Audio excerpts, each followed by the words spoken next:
The fluorescent lights hummed in the empty hallway as Lucas Reed stood frozen, his hand still gripping the cold metal of the door handle. Behind him, a voice cut through the silence, calm, measured, almost fragile. "Are you still upset with me?" He didn't turn around, couldn't, because the woman asking wasn't just his CEO. She was Claire Bennett, sister of the man whose death Lucas had carried like a stone in his chest for 4 years. The man he believed he'd killed with a single decision. The guilt had become his shadow, following him through every boardroom, every late night with his daughter, every moment he'd spent carefully avoiding the one person who had every right to hate him. Now, on this quiet Friday evening, there was nowhere left to run. If you want to know how a single choice can haunt a man for years, how guilt can become a prison, and how the truth can finally set you free, stay with me until the end of this story. Hit that like button and drop a comment telling me what city you're watching from so I can see how far this story travels. The emergency exit door felt heavy in Lucas's grip, much heavier than it should have been. He'd been heading toward the stairwell, toward escape, toward the same routine he'd perfected over the past 8 months. Leave before she notices, avoid the executive floor, keep your head down, get home to Maya. But Claire's voice had stopped him cold. "Are you still upset with me?" The question hung in the air between them, ridiculous in its gentleness, devastating in its assumption. Upset with her?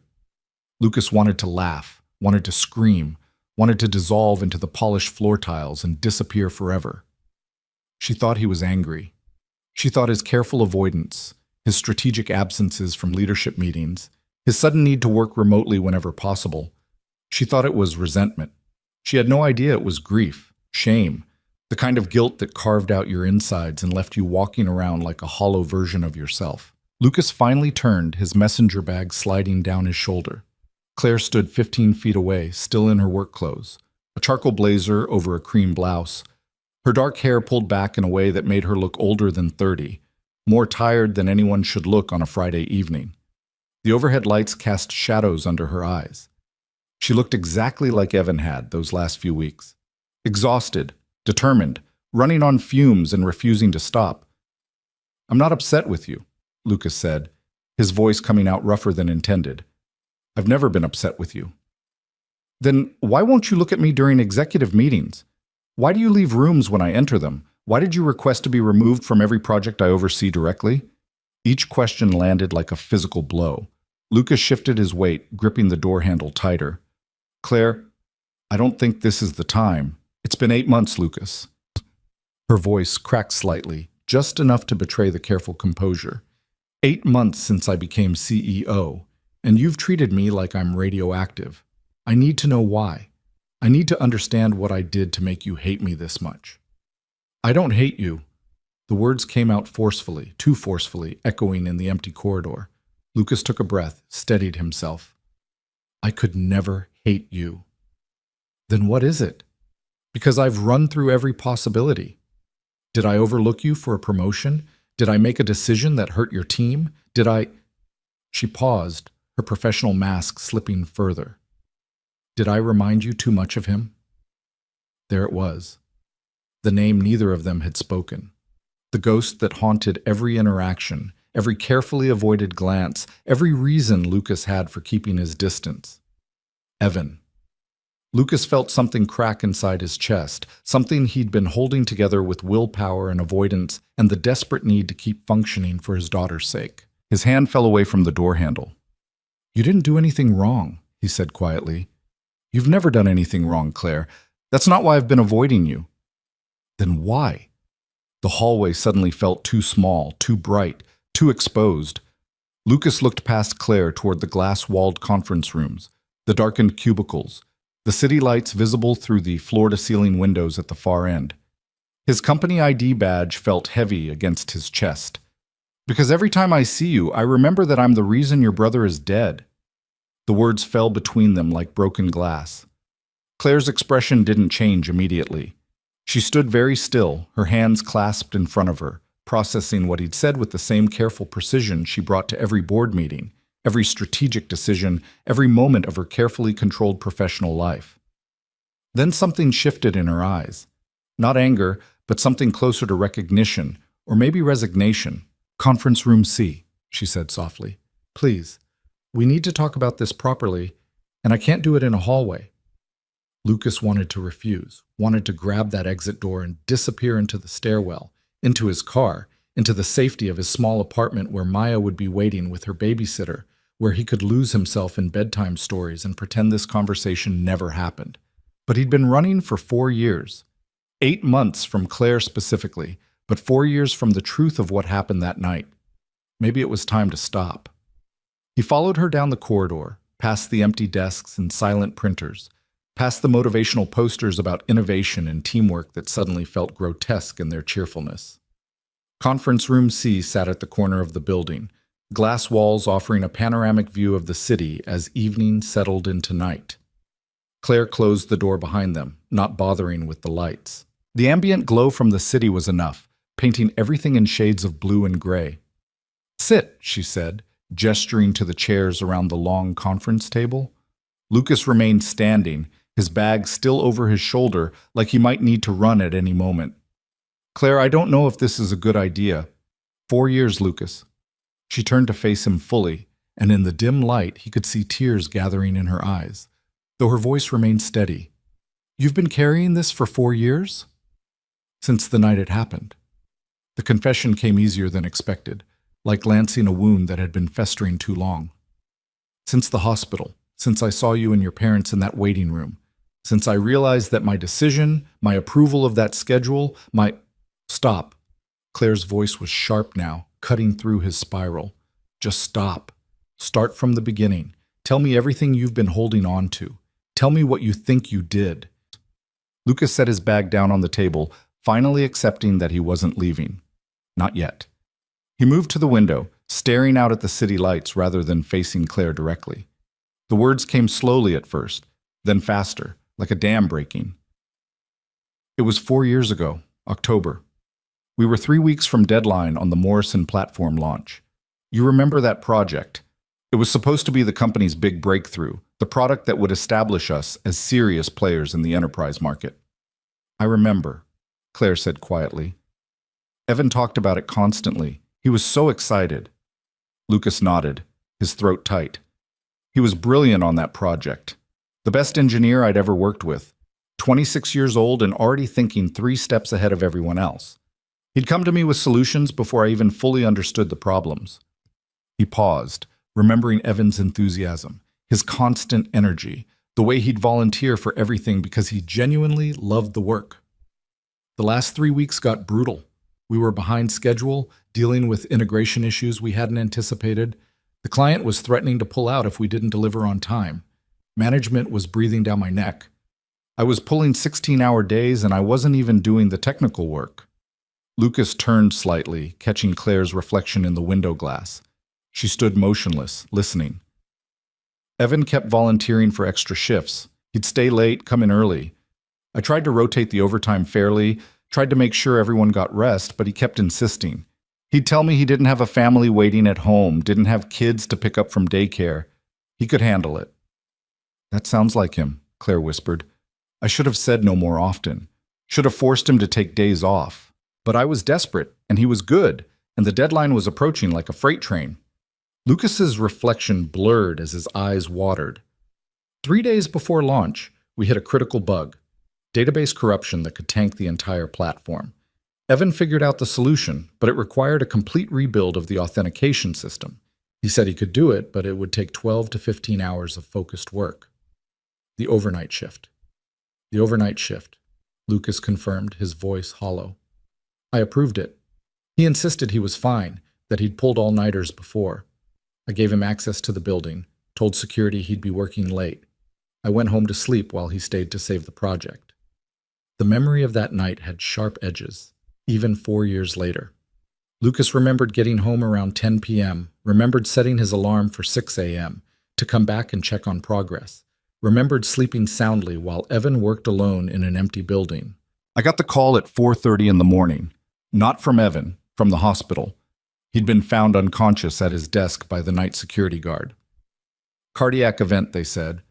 Stress, exhaustion, undiagnosed heart condition triggered by extreme overwork. Lucas's voice cracked, and he stopped, pressing his forehead against the cool glass of the window. I drove to the hospital in my pajamas. I got there before your parents, before you flew in from Boston. I watched them work on him through the window of the ICU, and then I watched them stop. I watched the doctor shake his head. I watched them pull the sheet over his face. Behind him, Claire made a sound, half sob, half sharp intake of breath.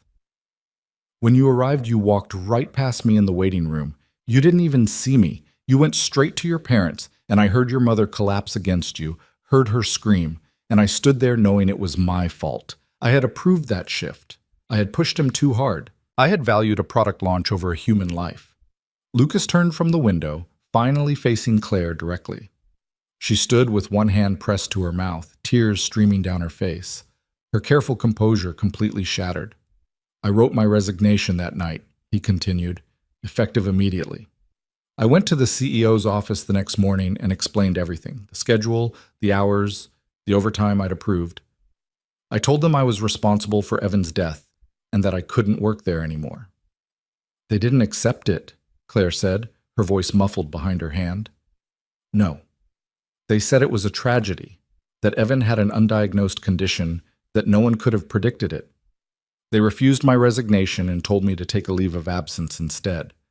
I took 3 weeks, went to the funeral, watched them bury a 26-year-old genius because I had been too weak to say no to overtime. Lucas moved away from the window, pacing along the far side of the conference table. When I came back to work, I wrote new protocols, safety measures, mandatory time-off policies, limits on consecutive overtime shifts. I submitted them to HR, to management, to anyone who would listen. Most of them got ignored. Too expensive, they said. Not practical for deadline-driven work. He laughed bitterly. I stayed because I thought I could change things. Because I thought if I could prevent even one more person from dying at their desk, maybe Evan's death wouldn't be completely meaningless. But then 2 years ago, everything changed. Claire wiped her eyes, waiting. I became a single father. My ex-wife left when Maya was 6 months old. Just walked out one day and never came back. Suddenly I was alone with a baby, trying to be a good dad while carrying this guilt, trying to balance work and parenthood while knowing I had killed someone else's child. Lucas stopped pacing, gripping the back of a conference chair. And then 8 months ago, you became CEO, Evan's sister. The woman whose family I destroyed. I couldn't face you, Claire. Every time I saw you in a meeting, I saw him. I saw the brilliant young man who trusted me, who believed I'd keep him safe, who died because I was too focused on a deadline to protect him. So you avoided me, Claire said, her voice steadier now. I avoided you. I requested transfers. I worked remotely whenever possible. I made sure we never had to be alone together because I was terrified that you'd look at me and finally see what I was. The man who killed your brother. The man who doesn't deserve to lead anyone. Who certainly doesn't deserve to raise a child. Who should have been fired and prosecuted. And stop! Claire's voice cut through his spiral with unexpected force. She moved around the table, closing the distance between them until she stood just a few feet away. Lucas, look at me.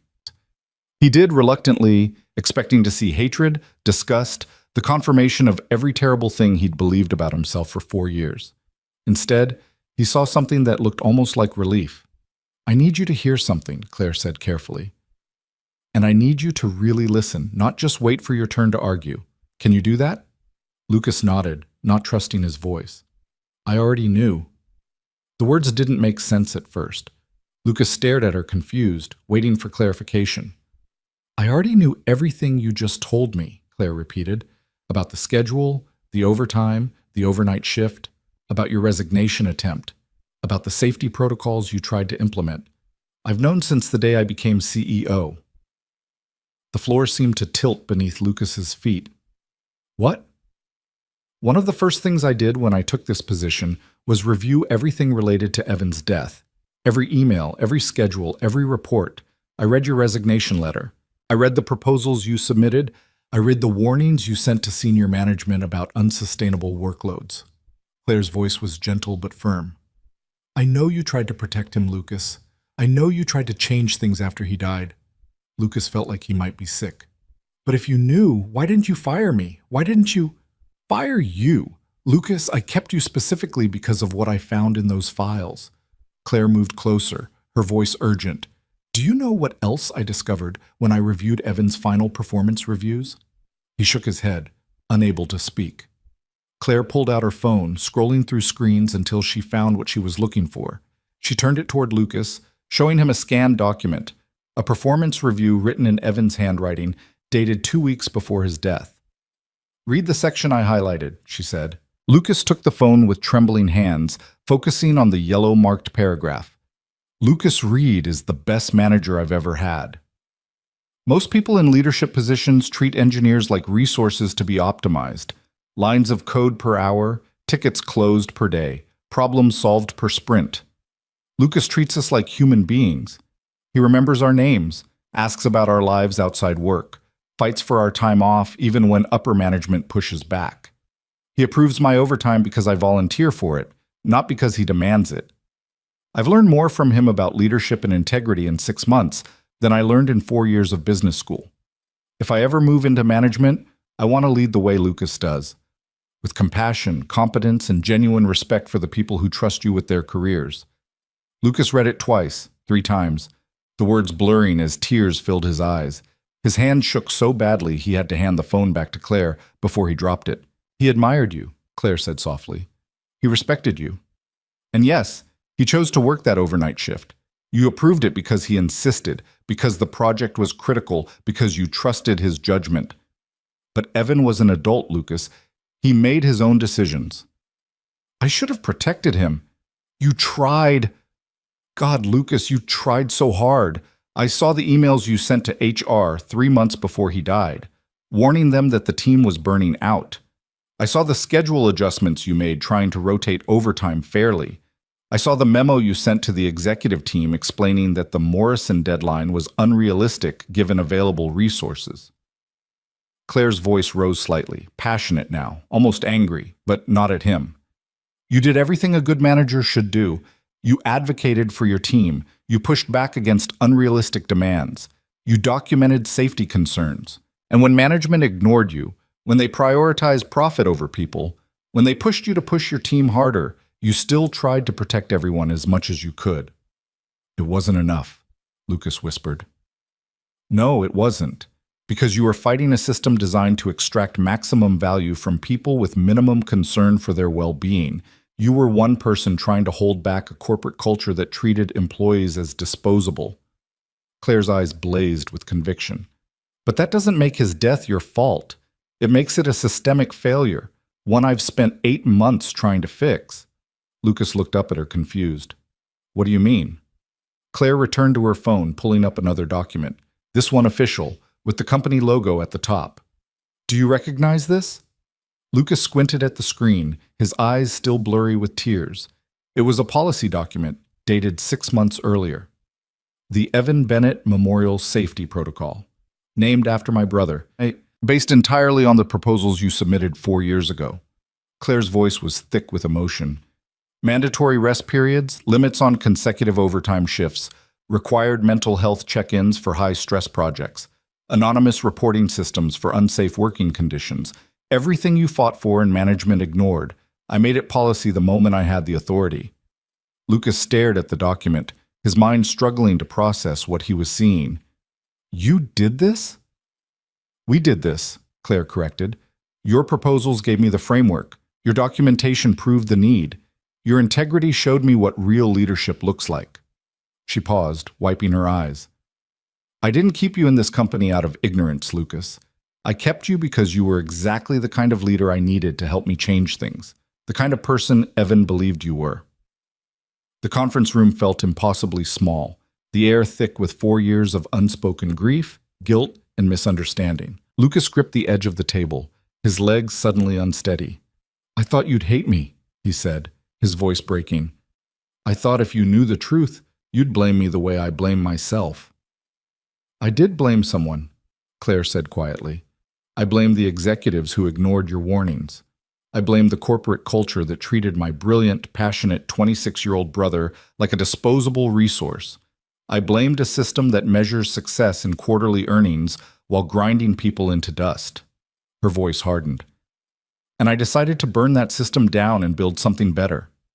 She moved to stand beside Lucas, both of them looking out at the city lights, the vast sprawl of offices where people worked late into the night, where other talented young professionals pushed themselves too hard, where other managers struggled to protect their teams against impossible demands. When I became CEO, I made a promise to myself and to Evan's memory, Claire said. I would make this company into the kind of place where his death couldn't happen again, where managers like you would have support instead of being overruled, where employees would be valued as humans, not optimized as resources. Is that even possible? Lucas asked, his cynicism born from 4 years of fighting and failing. I don't know. Maybe not perfectly. But I'm trying, and I need people like you, people who understand the cost of failure, who remember what we're trying to prevent, to help me. Lucas turned to look at her fully, seeing not just Evan's sister or his CEO, but a woman carrying her own grief, her own guilt, her own determination to make meaning from loss. Why didn't you tell me you knew? He asked. Why let me avoid you for 8 months? Claire smiled sadly. Because I recognized the look in your eyes, the same guilt I saw in my own mirror every morning. I blame myself too, Lucas. I was in Boston finishing my MBA while Evan worked himself to death. I didn't call enough, didn't visit, didn't notice he was struggling. I thought if I had been paying attention, if I had been a better sister, maybe I could have stopped him. That's not your fault. And it's not yours either, Claire interrupted firmly. But I understand why you believed it was. Grief doesn't follow logic. Guilt doesn't wait for facts. We both spent years punishing ourselves for a death that neither of us caused, but both of us survived. She reached out, tentatively, placing her hand over his where it gripped the table edge. I didn't push you to talk because I knew you needed time. I hoped that eventually, when you were ready, you'd trust me enough to have this conversation. I just didn't expect it to take 8 months. Lucas looked down at her hand on his, warm, steady, real. I didn't expect to be cornered in a hallway on a Friday night. I got tired of waiting and of wondering if you'd ever stop running. Claire squeezed his hand gently. I miss having you in leadership meetings. You have good ideas and the team respects you. More importantly, I need managers who understand what we're trying to build here. A company that actually cares about its people. Even after everything I just told you, even knowing I approved the shift that killed him? Especially knowing that, Claire said firmly, because you understand the weight of those decisions. You won't make them lightly. You won't treat people as expendable. Lucas closed his eyes, feeling something shift in his chest. Not the weight lifting entirely, but maybe beginning to redistribute, becoming something he could carry without being crushed. I have a daughter now, he said quietly. Maya, she's 4 years old. When I look at her, I think about Evan's parents losing their son. I think about how fragile life is, how quickly everything can change. I'm terrified every day that I'm not good enough, that I'll make another mistake, that I'll... You're a good father, Lucas. Claire's voice was gentle but certain. I've seen you leave meetings early for daycare pickup. I've noticed how you never schedule calls during dinner time. I've heard your team talk about how you actually enforce work-life boundaries now, how you lead by example. Because I learned, Lucas said bitterly. I learned by killing someone. No. Claire turned him to face her, both hands on his shoulders, forcing him to meet her eyes. You learned by caring enough to change, by refusing to let Evan's death be meaningless, by becoming the kind of leader he believed you already were. Lucas felt his carefully constructed walls crumbling, the armor of guilt and self-punishment he'd worn for 4 years suddenly too heavy to hold up any longer. He sagged against the conference table, Claire's hands the only thing keeping him upright. I'm so sorry, he choked out. I'm so sorry I couldn't save him. I'm sorry I approved that shift. I'm sorry I wasn't strong enough to... Stop apologizing for being human, Claire said, and her voice cracked too, her own tears falling freely now. Stop apologizing for caring. Stop carrying a burden that was never entirely yours to bear. They stood there in the darkened conference room, two people bound by shared grief, shared guilt, shared determination to honor a life lost too soon. The city lights painted everything in shades of blue, and somewhere in the building below, the night security guard made his rounds, checking doors and marking his log, unaware of the conversation happening 15 floors above. Finally, Claire stepped back, wiping her eyes with the back of her hand, professional composure beginning to reassemble itself. I need to ask you something, she said, and I need you to think carefully before you answer. Lucas nodded, exhausted but somehow lighter than he'd felt in years. Will you stay? Not just at the company, but in leadership. Will you help me build something better? Will you stop avoiding me and let me know you as a colleague, maybe even as a friend? The question hung between them, heavy with possibility and risk. Lucas thought about Maya, waiting at home. He thought about Evan, brilliant and gone. He thought about 4 years of running, of hiding, of punishing himself while trying to survive. He thought about the policy bearing Evan's name, about the lives that might be saved by protocols born from tragedy, about the possibility that pain could become purpose. On one condition, he said finally. Claire raised an eyebrow. What's that? You stop blaming yourself too. You stop carrying guilt for being in Boston, for not calling enough, for not somehow preventing something you couldn't have known would happen. Lucas managed a weak smile. If I have to forgive myself, you have to forgive yourself. Deal? Claire laughed, a short, surprise sound that broke the tension. That's harder than it sounds. I know, but if we're going to do this, if we're going to actually change things, we can't do it while hating ourselves. Evan deserves better than that. He does, Claire agreed softly. She extended her hand formally, professionally. So do we have a deal, Mr. Reed? Full participation in leadership? No more avoiding meetings? Actual collaboration on making this company better? Lucas looked at her outstretched hand, thinking about all the handshakes that had come before. The one when he first started at the company, the one when Evan joined his team, the one he never got to give Evan after the successful product launch that came 3 weeks too late. He reached out and clasped Claire's hand firmly. Deal, Ms. Bennett, but I'm picking Maya up at 7, so if you schedule breakfast meetings, I'm calling in. I'll make a note of it. Claire's smile was genuine now, warm despite the tears still drying on her cheeks. And maybe sometime, when you're ready, you could introduce me to her. I'd like to meet the little girl who reminds you why boundaries matter. Lucas felt his throat tighten again, but this time it was different. Not grief or guilt, but something almost like hope. I'd like that, he said. She'd like you. She's fascinated by powerful women, as she calls them. Last week she told me she wants to be CEO when she grows up. Smart kid. She gets that from her father. They gathered their things in comfortable silence. Lucas retrieving his messenger bag, Claire checking her phone for messages she'd ignored during their conversation. The city outside continued its Friday night rhythm, indifferent to the reconciliation happening in Conference Room C. At the door, Lucas paused. Claire? Thank you. For not giving up on me, for understanding why I needed to run, even if it took me too long to stop.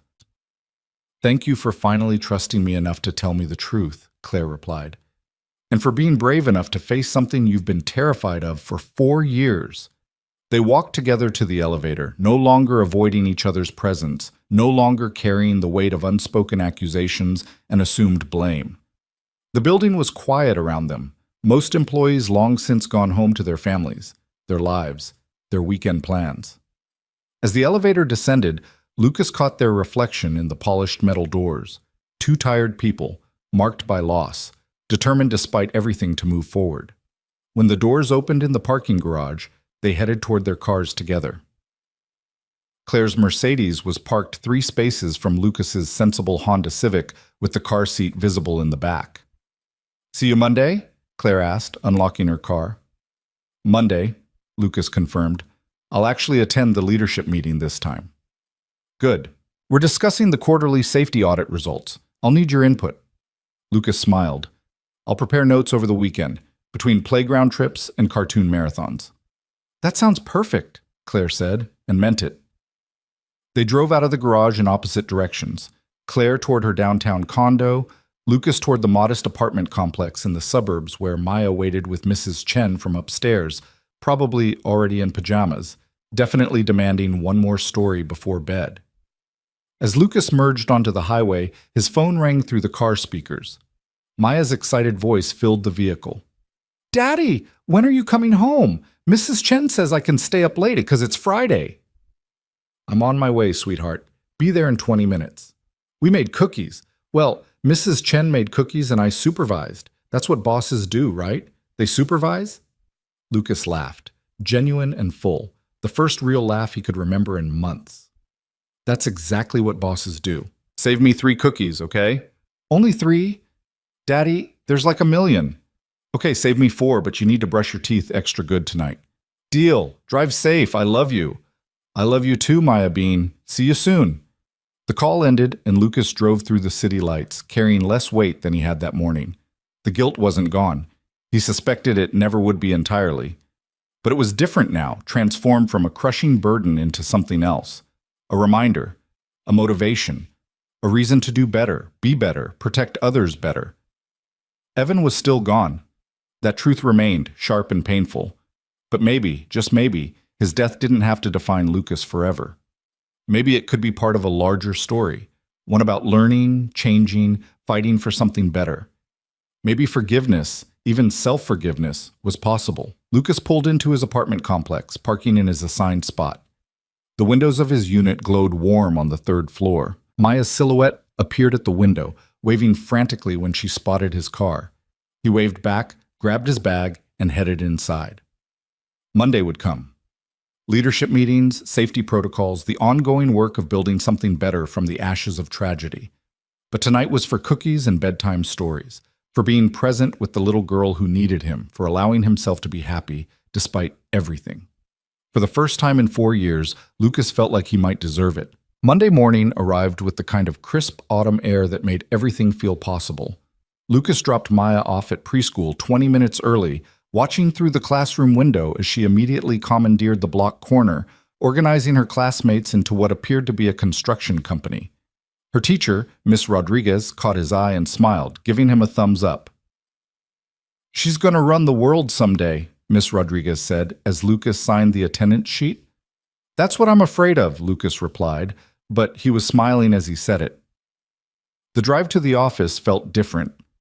Lucas didn't take the long route to avoid arriving too early, didn't park on the far side of the garage to minimize elevator encounters, didn't time his entry to miss the executive floor morning rush. He parked in his assigned spot, took the main elevator, and arrived at his desk by 8:15 with a coffee from the lobby cafe and a sense of purpose he hadn't felt in months. His team was already gathering for their morning stand-up.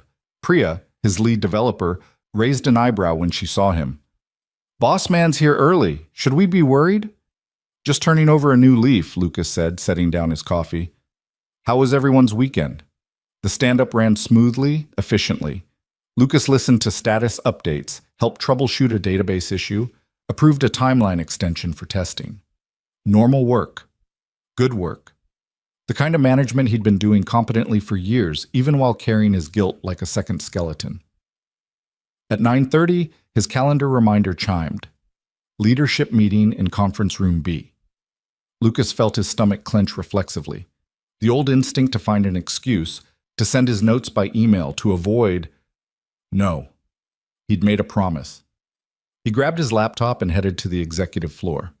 Conference room B was already half full when he arrived. Department heads clustered around the table, reviewing agendas on tablets, discussing weekend plans. Lucas slid into his usual seat, middle of the table, left side, and opened his laptop. "Lucas, good to see you." Marcus Chen, the CFO, nodded from across the table. "Been a while since you joined us in person." "Remote work has its limits," Lucas said casually. "Figured it was time to show my face again." "Well, we've missed your perspective. Claire's been asking for your input on the new protocols, but it's easier to collaborate face-to-face." At 9:45, Claire entered with her assistant, carrying a tablet and looking every inch the CEO in a navy suit that matched the intensity in her eyes. She scanned the room, her gaze landing briefly on Lucas with something that might have been relief or approval, then moved to the head of the table. "Good morning, everyone. Let's get started. First item is the quarterly safety audit results." For the next hour, Lucas participated fully for the first time in 8 months. He offered feedback on implementation challenges, suggested modifications to reporting procedures, answered questions about how the protocols were working at the team level. When Claire presented data showing a 30% reduction in overtime hours and a significant increase in employee satisfaction scores, she caught his eye deliberately. These numbers reflect what happens when we prioritize people over short-term productivity. Lucas, your team has been particularly successful in adopting the new boundaries. What's your secret? Lucas felt 15 pairs of eyes turn toward him. The old panic flickered. They're watching, they're judging, they know what you did. But he pushed through it. It's not a secret, it's just respect. When someone on my team says they need to leave at 5 for family obligations, I don't question it. When they look exhausted, I tell them to take a day off, not to power through. When deadlines conflict with human limitations, I push back on the deadline. And your team's productivity hasn't suffered, Claire noted, highlighting a chart. In fact, you've had the highest quality ratings and the lowest bug count this quarter. Turns out people do better work when they're not running on fumes and resentment, Lucas said dryly. A few people chuckled. Marcus nodded approvingly. One of the newer directors, Sarah from marketing, leaned forward. How do you handle client pressure? We get pushback all the time about why we can't just have people work weekends to meet tighter deadlines. Lucas considered his answer carefully. I tell clients the truth, that sustainable pace produces better results than burnout sprints, that we build quality products by respecting the people who build them. Some clients appreciate that. The ones who don't, he glanced at Claire, maybe aren't the right fit for who we're trying to be as a company. Agreed, Claire said firmly. We've actually turned down 3 contracts this quarter because clients refuse to accept our timeline requirements. But the projects we have taken on have been more successful, more profitable, and haven't cost us employees to stress-related health issues. The meeting continued through financial reports, product roadmaps, and hiring strategies. Lucas contributed where he had expertise, listened when others knew better, and felt something unfamiliar settling into his chest, the sense that he belonged here, that his perspective mattered, that he was part of building something worthwhile. When the meeting ended at 11, people filtered out in clusters, discussing lunch plans and afternoon meetings. Lucas was packing his laptop when Claire approached. Thank you for coming, she said quietly, so only he could hear. Thank you for needing me here, he replied. I meant what I said about your team's results. You're proof the system works. She paused. Actually, I wanted to ask if you'd be willing to do something for me. What kind of something? We're hosting a company-wide town hall next month to discuss the Evan Bennett Memorial Safety Protocol and its impact. I'd like you to speak about implementing it at the team level. Share what's worked, what hasn't, why it matters. Lucas felt the old fear spike. Claire, I don't know if I'm the right person to speak about a protocol named after someone You're exactly the right person, Claire interrupted gently, because you understand the stakes. You've lived with the consequences of what happens when we get it wrong. And you've demonstrated that getting it right doesn't require sacrificing excellence. That's a lot of pressure. I know. Think about it. You don't have to decide now. Lucas nodded, already knowing he'd say yes, but needing time to figure out how to stand in front of 300 employees and talk about safety protocols without breaking down about the brilliant young engineer who'd died before they existed. He returned to his desk to find Priya waiting, laptop open, expression concerned. We have a problem with the Henderson project, she said without preamble. Client just moved the deadline up 2 weeks. They want the full platform delivered by end of month instead of mid-November. Lucas felt the familiar tension creep into his shoulders. Why the change? Their competitor just launched something similar. They want to beat them to market with our enhanced features. What do we need to make the timeline? Priya pulled up the project schedule. Realistically, everyone working 60-hour weeks for the next month. Maybe some weekend coverage. All hands on deck kind of situation. 2 years ago, Lucas would have approved it without hesitation. 1 year ago, racked with guilt but afraid to seem weak, he might have approved it while hating himself.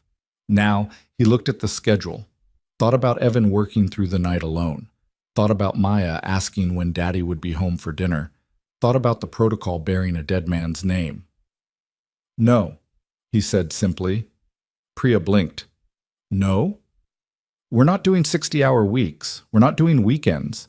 We're going to look at the scope and see what can realistically be delivered in the original timeline versus what gets pushed to a Phase 2 release. The client won't like that. Then I'll talk to the client. Lucas was already opening his email.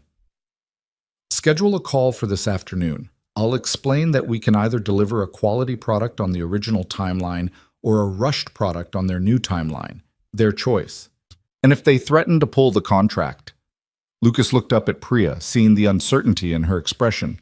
She was 28, talented, ambitious, probably willing to sacrifice her personal life for career advancement because everyone told her that's what success required. Then we let them pull it, he said firmly. Priya, I'm not going to ask you or anyone else on this team to destroy your health and relationships for a client deadline. Not anymore. Not ever. Something shifted in Priya's expression. Surprise, maybe relief. Okay, I'll set up the call. The client call that afternoon went about as well as expected. The Henderson project manager was not happy about Lucas's refusal to compress the timeline through overtime. Every other vendor we've worked with understands that business moves fast, the man said, his voice sharp through the conference room speakers. Sometimes you need to push your team to stay competitive. And every other vendor you've worked with has probably experienced high turnover, quality issues, and employee burnout, Lucas replied calmly. We build sustainable products through sustainable practices. I can deliver an excellent platform by mid-November, or I can deliver a probably functional platform by end of October. Which would you prefer? I'd prefer a vendor who's willing to be flexible. Then you might want to find one, because my flexibility ends where my team's well-being begins. There was a long pause. Then, unexpectedly, a different voice came through the line, older, more measured. This is Robert Henderson, CEO. Lucas, is it? Yes, sir. I appreciate your honesty. Most vendors tell us what we want to hear, then deliver garbage because their people are too exhausted to think straight. Let's stick with your original timeline. My project manager will adjust our internal schedules accordingly. After the call ended, Priya stared at Lucas with something approaching awe.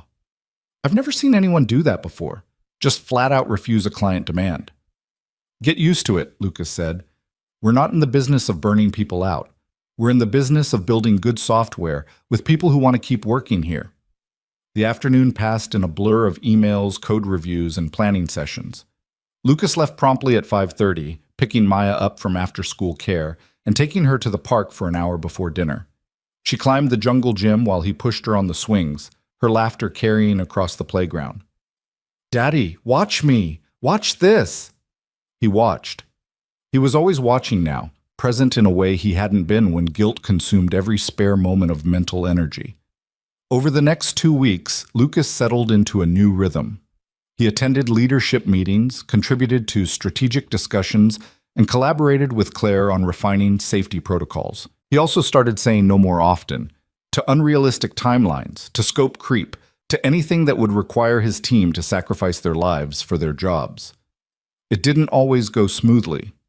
One client did pull their contract. A project got delayed because Lucas refused to approve mandatory overtime.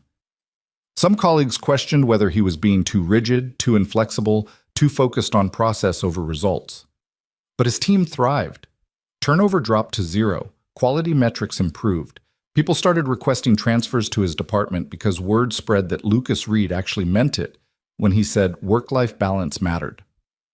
3 weeks after the hallway conversation, Claire stopped by his desk on a Thursday afternoon. Do you have a few minutes? For you? Always.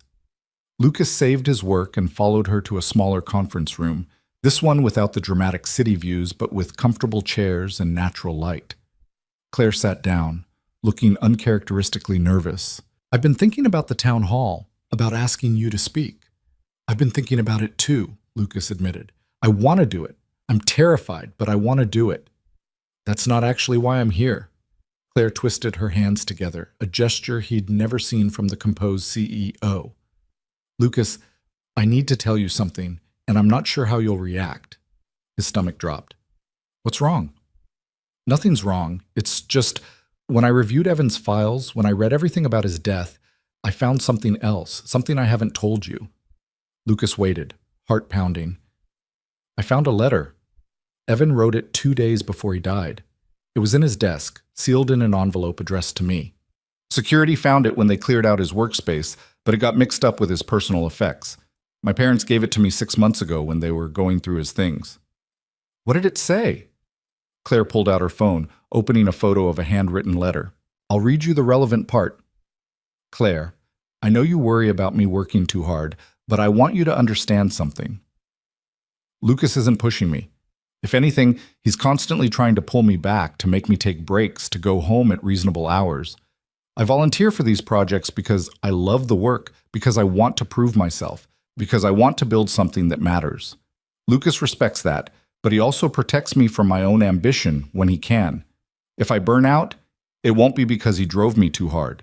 It will be because I drove myself, and he tried to stop me. Lucas felt his throat constrict. He wrote that 2 days before he died, Claire finished quietly. He knew he was pushing himself too hard. He knew Lucas was trying to protect him, and he chose to keep going anyway because he believed the work mattered. That doesn't make it okay. I still approved the overnight shift.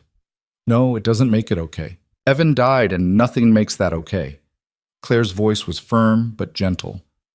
But it means he understood the risks and chose to take them. It means you're not the villain in this story, Lucas. You're the manager who tried to save someone from themselves and couldn't.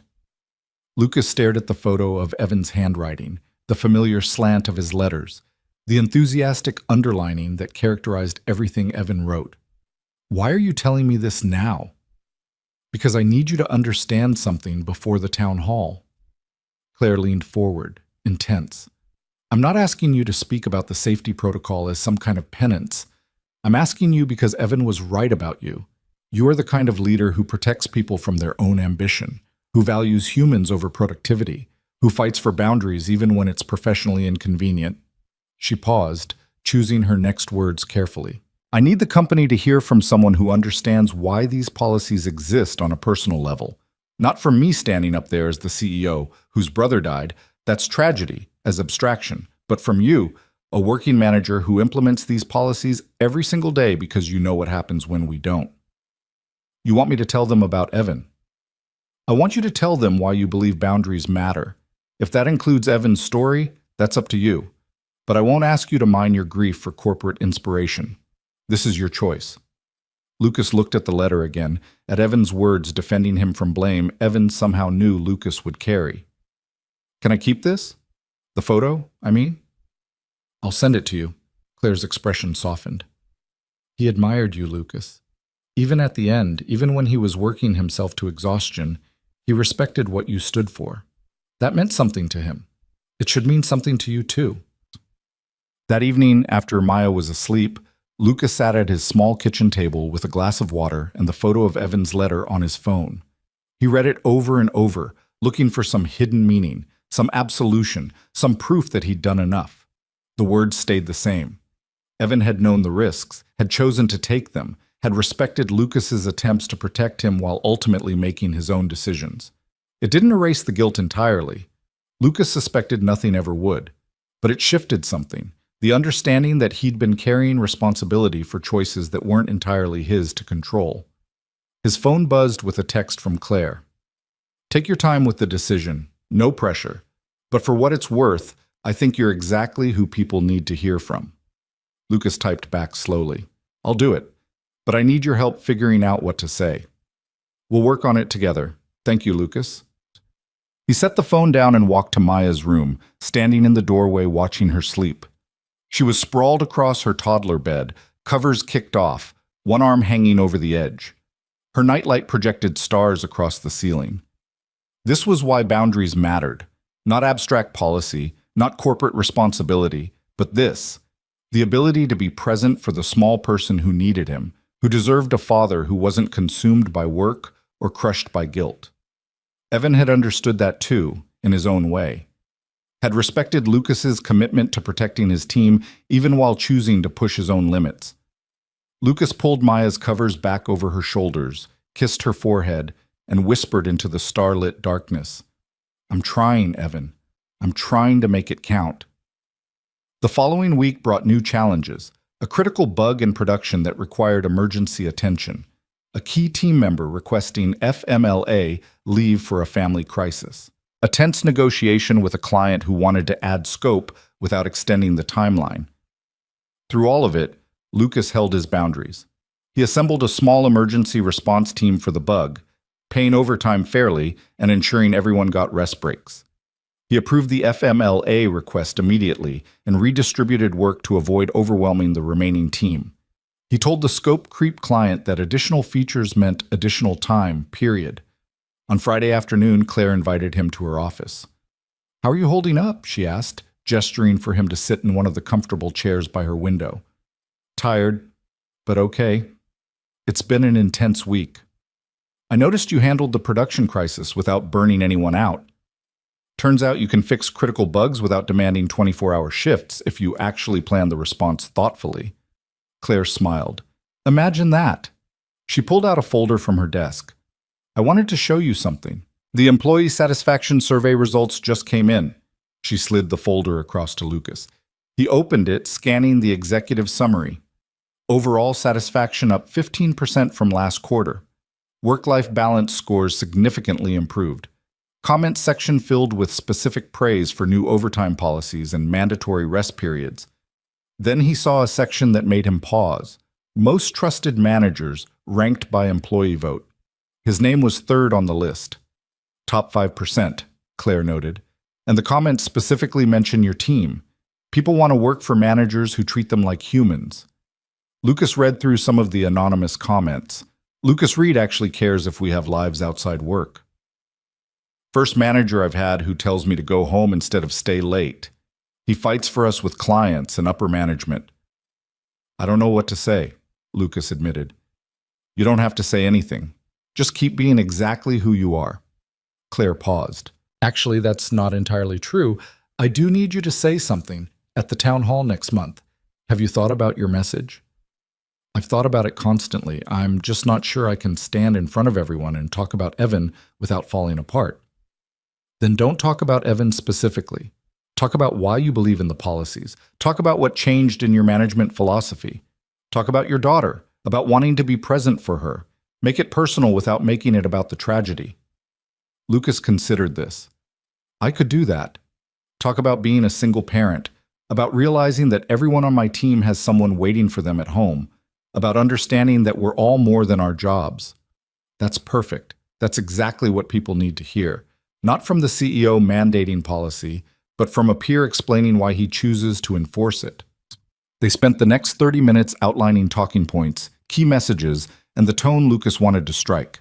Not preachy or superior, but honest about his own journey toward better boundaries. When Lucas left Claire's office that evening, he felt something unexpected. Anticipation instead of dread. The town hall was still weeks away, but he was starting to believe he had something worthwhile to say. He picked Maya up from daycare, took her out for pizza at her favorite place with the terrible murals and excellent breadsticks, and let her tell him elaborate stories about the playground politics of 4-year-olds. "Sarah said I couldn't be the princess and the dragon," Maya explained seriously through a mouthful of cheese. "But I told her that's limiting my potential." "Limiting your potential?" Lucas tried not to laugh. "Where did you hear that phrase?" "Miss Rodriguez says we should never let anyone limit our potential, so I was both the princess and the dragon. Sarah was the knight. It worked out." "Sounds like you're quite the negotiator." "I learned from watching you, Daddy. You're always talking about boundaries and respect and stuff." Lucas felt his chest tighten with emotion. She was watching, learning, building her understanding of how people should treat each other based on what she saw him do. No pressure or anything. "That's right, Maya Bean. Boundaries and respect. Remember those words, okay?" "Okay, can I have ice cream now?" "Absolutely." They got ice cream. They went home. They read 3 stories instead of 2 because it was Friday and rules could bend sometimes. Lucas tucked her in, turned on her star nightlight, and stood in the doorway watching her drift off to sleep. He thought about Evan, about the letter, about the town hall speech he'd agreed to give. He thought about Claire, carrying her own grief while trying to build something better. He thought about his team, trusting him to protect their time and dignity. Most of all, he thought about the small person in the bed, who deserved a father who was present, who modeled healthy boundaries, who showed her that work was important but people were more important. Lucas's phone buzzed, a text from Claire. "Forgot to mention, the board approved funding for 2 additional safety officers. Your advocacy at Monday's meeting made the difference. Thank you for using your voice." He texted back, Thank you for creating a space where that voice actually matters. Lucas pocketed his phone, took one last look at Maya sleeping peacefully, and headed to his own room. Monday would bring new challenges, new opportunities to either enforce boundaries or let them slip, new tests of whether he really believed what he claimed to believe. But tonight, he'd done enough, been enough, protected the people who mattered while building something that might prevent another family from losing someone they loved. It wasn't redemption, wasn't forgiveness, wasn't absolution for Evan's death, but maybe it was something better. The choice to transform pain into purpose, to honor loss by protecting the living, to be the kind of leader Evan had believed he already was. Lucas turned off his light, climbed into bed, and for the first time in 4 years, fell asleep without the weight of unspoken guilt crushing his chest. Progress, he thought as sleep pulled him under. Slow, difficult, imperfect progress. But progress nonetheless. The progress Lucas felt that Friday night proved fragile over the following weeks. Not because he stopped believing in boundaries or started compromising his principles, but because maintaining them required constant vigilance against a corporate culture that still defaulted to extraction over sustainability. 3 days before the town hall, a crisis tested everything he'd committed to. It started with an email at 6:45 on a Tuesday morning, marked urgent, from a client Lucas had never heard of. Apparently during a leadership meeting he'd missed while attending Maya's parent-teacher conference, the company had agreed to take on an emergency consulting project for a Fortune 500 company, whose internal systems had catastrophically failed. The scope was massive, the timeline was impossible. And according to the email, Lucas's team had been volunteered to lead the technical implementation. He was still reading the details when his phone rang, Claire's name on the screen. "Please tell me you've seen the Morrison Chen email," she said without preamble. "I'm looking at it now. Claire, what the hell is this? My team wasn't consulted. We're already at capacity with Henderson and the Peterson migration." "I know. The board made the decision yesterday afternoon while I was in New York meeting with investors. By the time I landed and saw the contract, it was already signed." Lucas felt the old familiar anger rising, the same helpless rage he'd experienced 4 years ago when management overruled his safety concerns. "So let me guess. They expect us to just absorb the work. Weekend shifts, extended hours, all hands on deck until we deliver the impossible." "That's exactly what they expect." Claire's voice was tight with frustration. "Marcus presented it as a huge revenue opportunity. Said your team's the most reliable in the company. That you'd understand the strategic importance. Understanding strategic importance and having the bandwidth to execute are two different things." Lucas was already pulling up his team's current workload, running mental calculations. "We'd need to double our hours for 6 weeks minimum. That's not sustainable. That's not what we agreed to build here." "I know." "So what do you want me to do? Because I'm not doing this, Claire. I'm not asking my team to sacrifice their lives for a contract that was signed without their input or consent." There was a long pause. When Claire spoke again, her voice was different. Not the CEO, but the woman who'd stood in a darkened conference room and promised to burn down systems that ground people into dust. "I want you to tell them no. I want you to come to the emergency board meeting this afternoon and explain exactly why this violates everything we've been trying to build. I want you to be the voice of reason I can't be because they'll dismiss me as being too emotional about policies named after my dead brother." Lucas closed his eyes, gripping his phone tighter. "You're asking me to stand in front of the board and potentially torpedo a massive contract. I'm asking you to protect your team the way you've been protecting them for weeks now, the way Evan knew you would." Claire's voice softened. "I can't order you to do this, Lucas. It has to be your choice. But I need someone in that room who isn't afraid to say that some opportunities aren't worth the human cost." "What time is the meeting?" 2:00, conference room A. "I'll be there." Lucas hung up and stared at his screen, at the impossible project timeline, at the casual assumption that his team's time and health were resources to be allocated without consultation. He thought about Evan working through the night alone, about the hospital waiting room, about Maya asking when Daddy would be home for dinner. Then he opened a new document and started writing notes for the most important presentation of his career. At 1:30 that afternoon, Lucas stood outside conference room A, watching through the glass walls as board members assembled. He recognized most of them from company events and quarterly presentations. Serious people in expensive suits, people who measured success in stock prices and profit margins, people who had never worked a 16-hour shift in their lives. Marcus Chen spotted him and waved him in early. "Lucas, glad you could make it. I assume you've reviewed the Morrison Chen opportunity?" "I've reviewed it," Lucas said neutrally, taking a seat at the table. "Excellent. We're going to need your team firing on all cylinders for this one. It's a game changer for the company, the kind of client that opens doors to entire market segments." "I understand the strategic value," Lucas said carefully. "I have concerns about the execution timeline.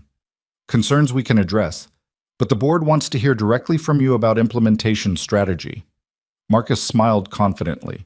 "Show them why you're the best project manager we have." Claire entered at 1:55, her expression professionally neutral, but her eyes meeting Lucas's with something that looked like solidarity or maybe desperation.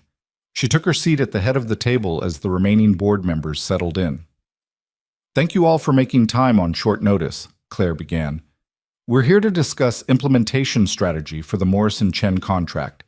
As you know, this represents a significant revenue opportunity, but also a compressed timeline. I've asked Lucas Reed, our senior project manager, to provide his assessment." All eyes turned to Lucas. He opened his laptop, pulled up his presentation, and took a breath. "I've analyzed the Morrison Chen scope against our current capacity and the safety protocols we implemented this year. Based on that analysis, I don't believe we can deliver this project on the proposed timeline without violating the Evan Bennett Memorial Safety Protocol." The temperature in the room seemed to drop 10 degrees. One of the board members, a woman Lucas didn't recognize, frowned. "Can you elaborate on what you mean by violating the safety protocol?" Lucas pulled up a slide showing his team's current workload. "My team is currently allocated at 92% capacity across 3 active projects. The Morrison Chen scope would require an additional 2,000 hours over 6 weeks. To fit that into the timeline, we'd need team members working an average of 65 hours per week, including weekends, with no scheduled rest periods." "That's not uncommon in consulting," another board member interjected. "Industry standard for emergency implementations." "It may be industry standard," Lucas said evenly, "but it directly violates the policies this company adopted specifically to prevent employee burnout and health crises. The same policies that have reduced our turnover by 40% and improved our quality metrics significantly." Marcus leaned forward, his friendly demeanor cooling slightly. "Lucas, we all appreciate your commitment to work-life balance, but this is an exceptional circumstance. Sometimes exceptional circumstances require exceptional effort." "I agree, but exceptional effort doesn't have to mean unsustainable hours.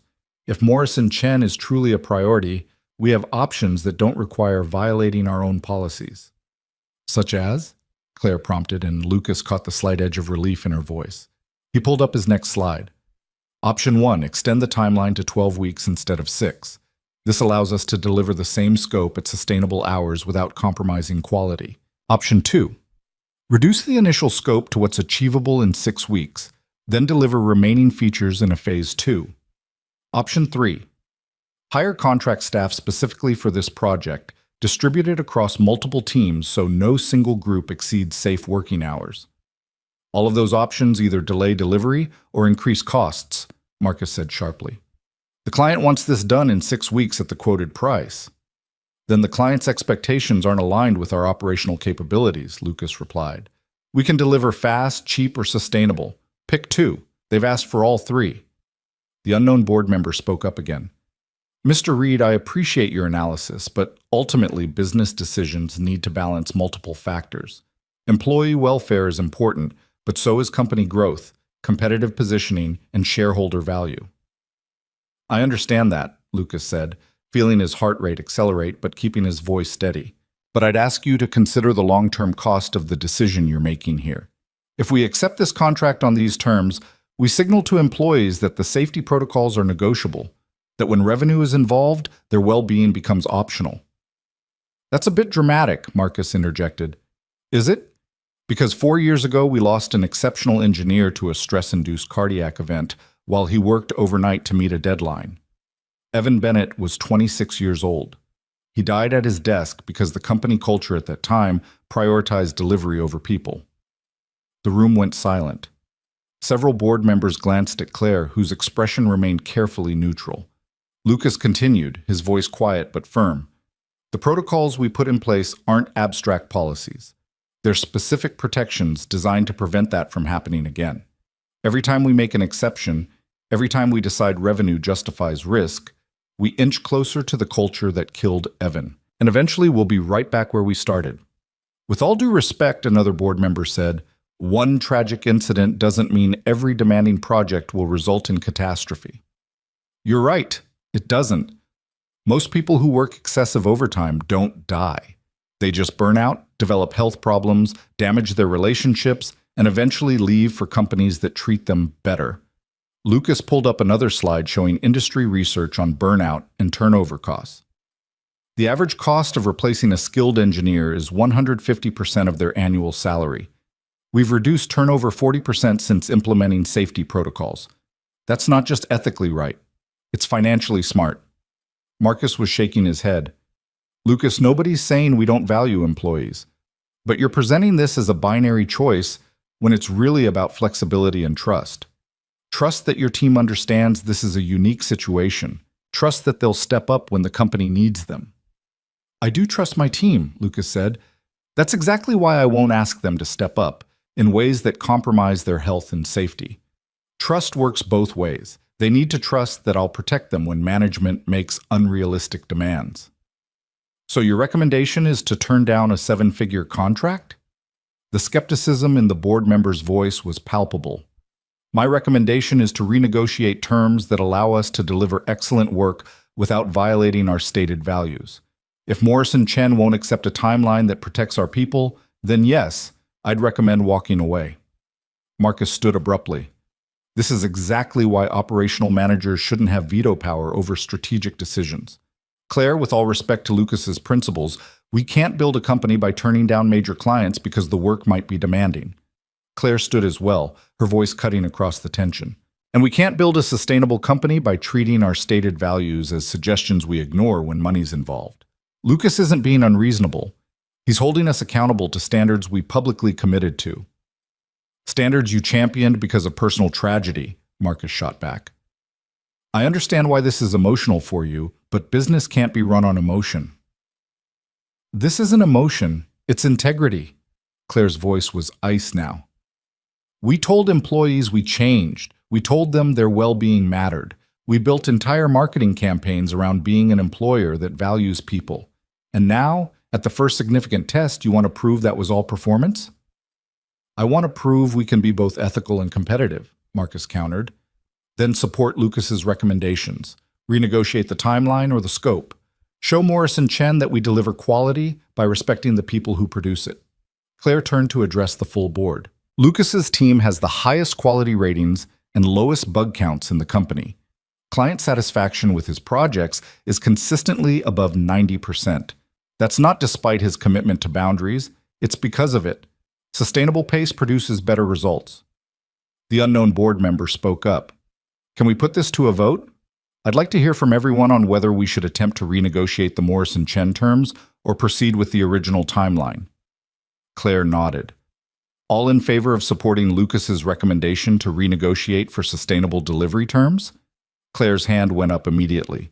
2 other board members raised theirs after a moment's hesitation. 5 hands stayed down, including Marcus. Motion fails, Claire said quietly. The board has decided to proceed with the original Morrison Chen timeline. She turned to Lucas and he saw something in her expression that made his chest tighten. Apology, frustration, and a question she couldn't voice aloud in front of the board. Lucas stood, gathering his laptop. Then I need to be clear about something. I won't be implementing this project under the proposed terms. I won't ask my team to work unsustainable hours. If the board insists on accepting this contract with this timeline, you'll need to assign it to a different manager. Lucas, Marcus started, I'm not being difficult. I'm being consistent with the values this company claims to hold. If those values are negotiable, then I'm in the wrong place. Lucas looked directly at Claire. I became a manager because I believe leadership means protecting the people who trust you. I can't do that and deliver Morrison Chen on these terms. Someone needs to choose. He walked out before anyone could respond. his hands shaking slightly as he pulled the conference room door closed behind him.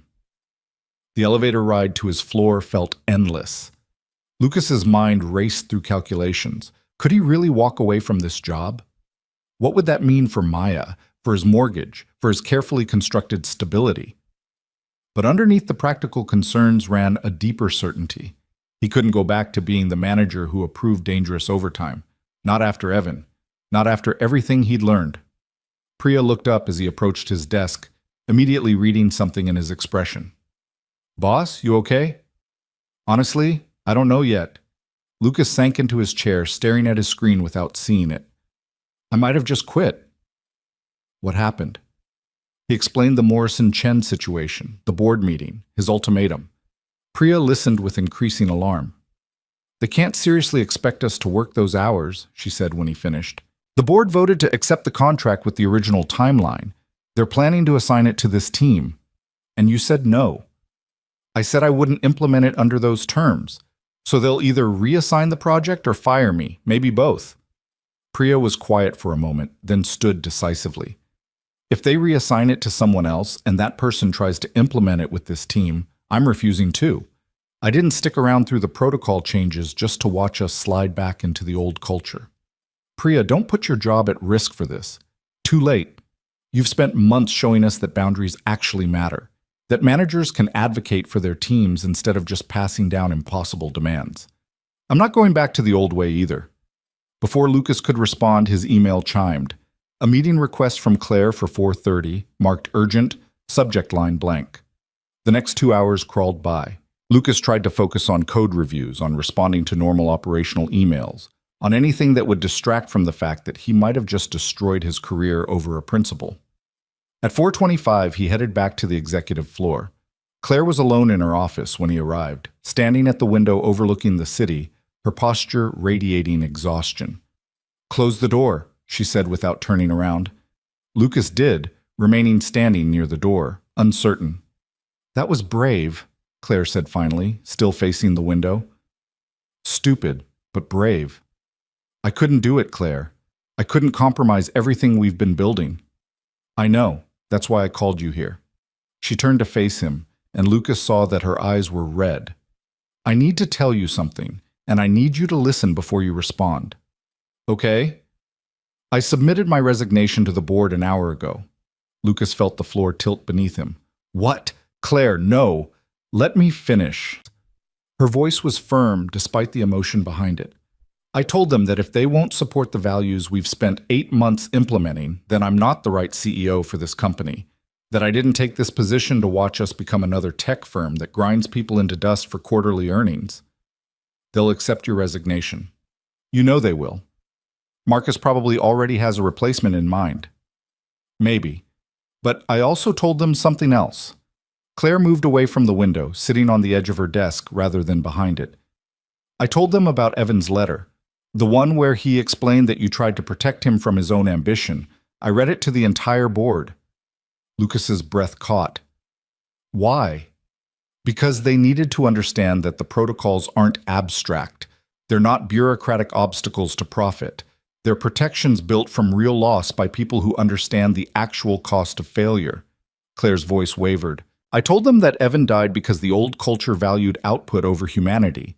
That I became CEO specifically to change that. And that if they're not willing to change with me, they should accept my resignation and find someone who'll take them back to the way things were."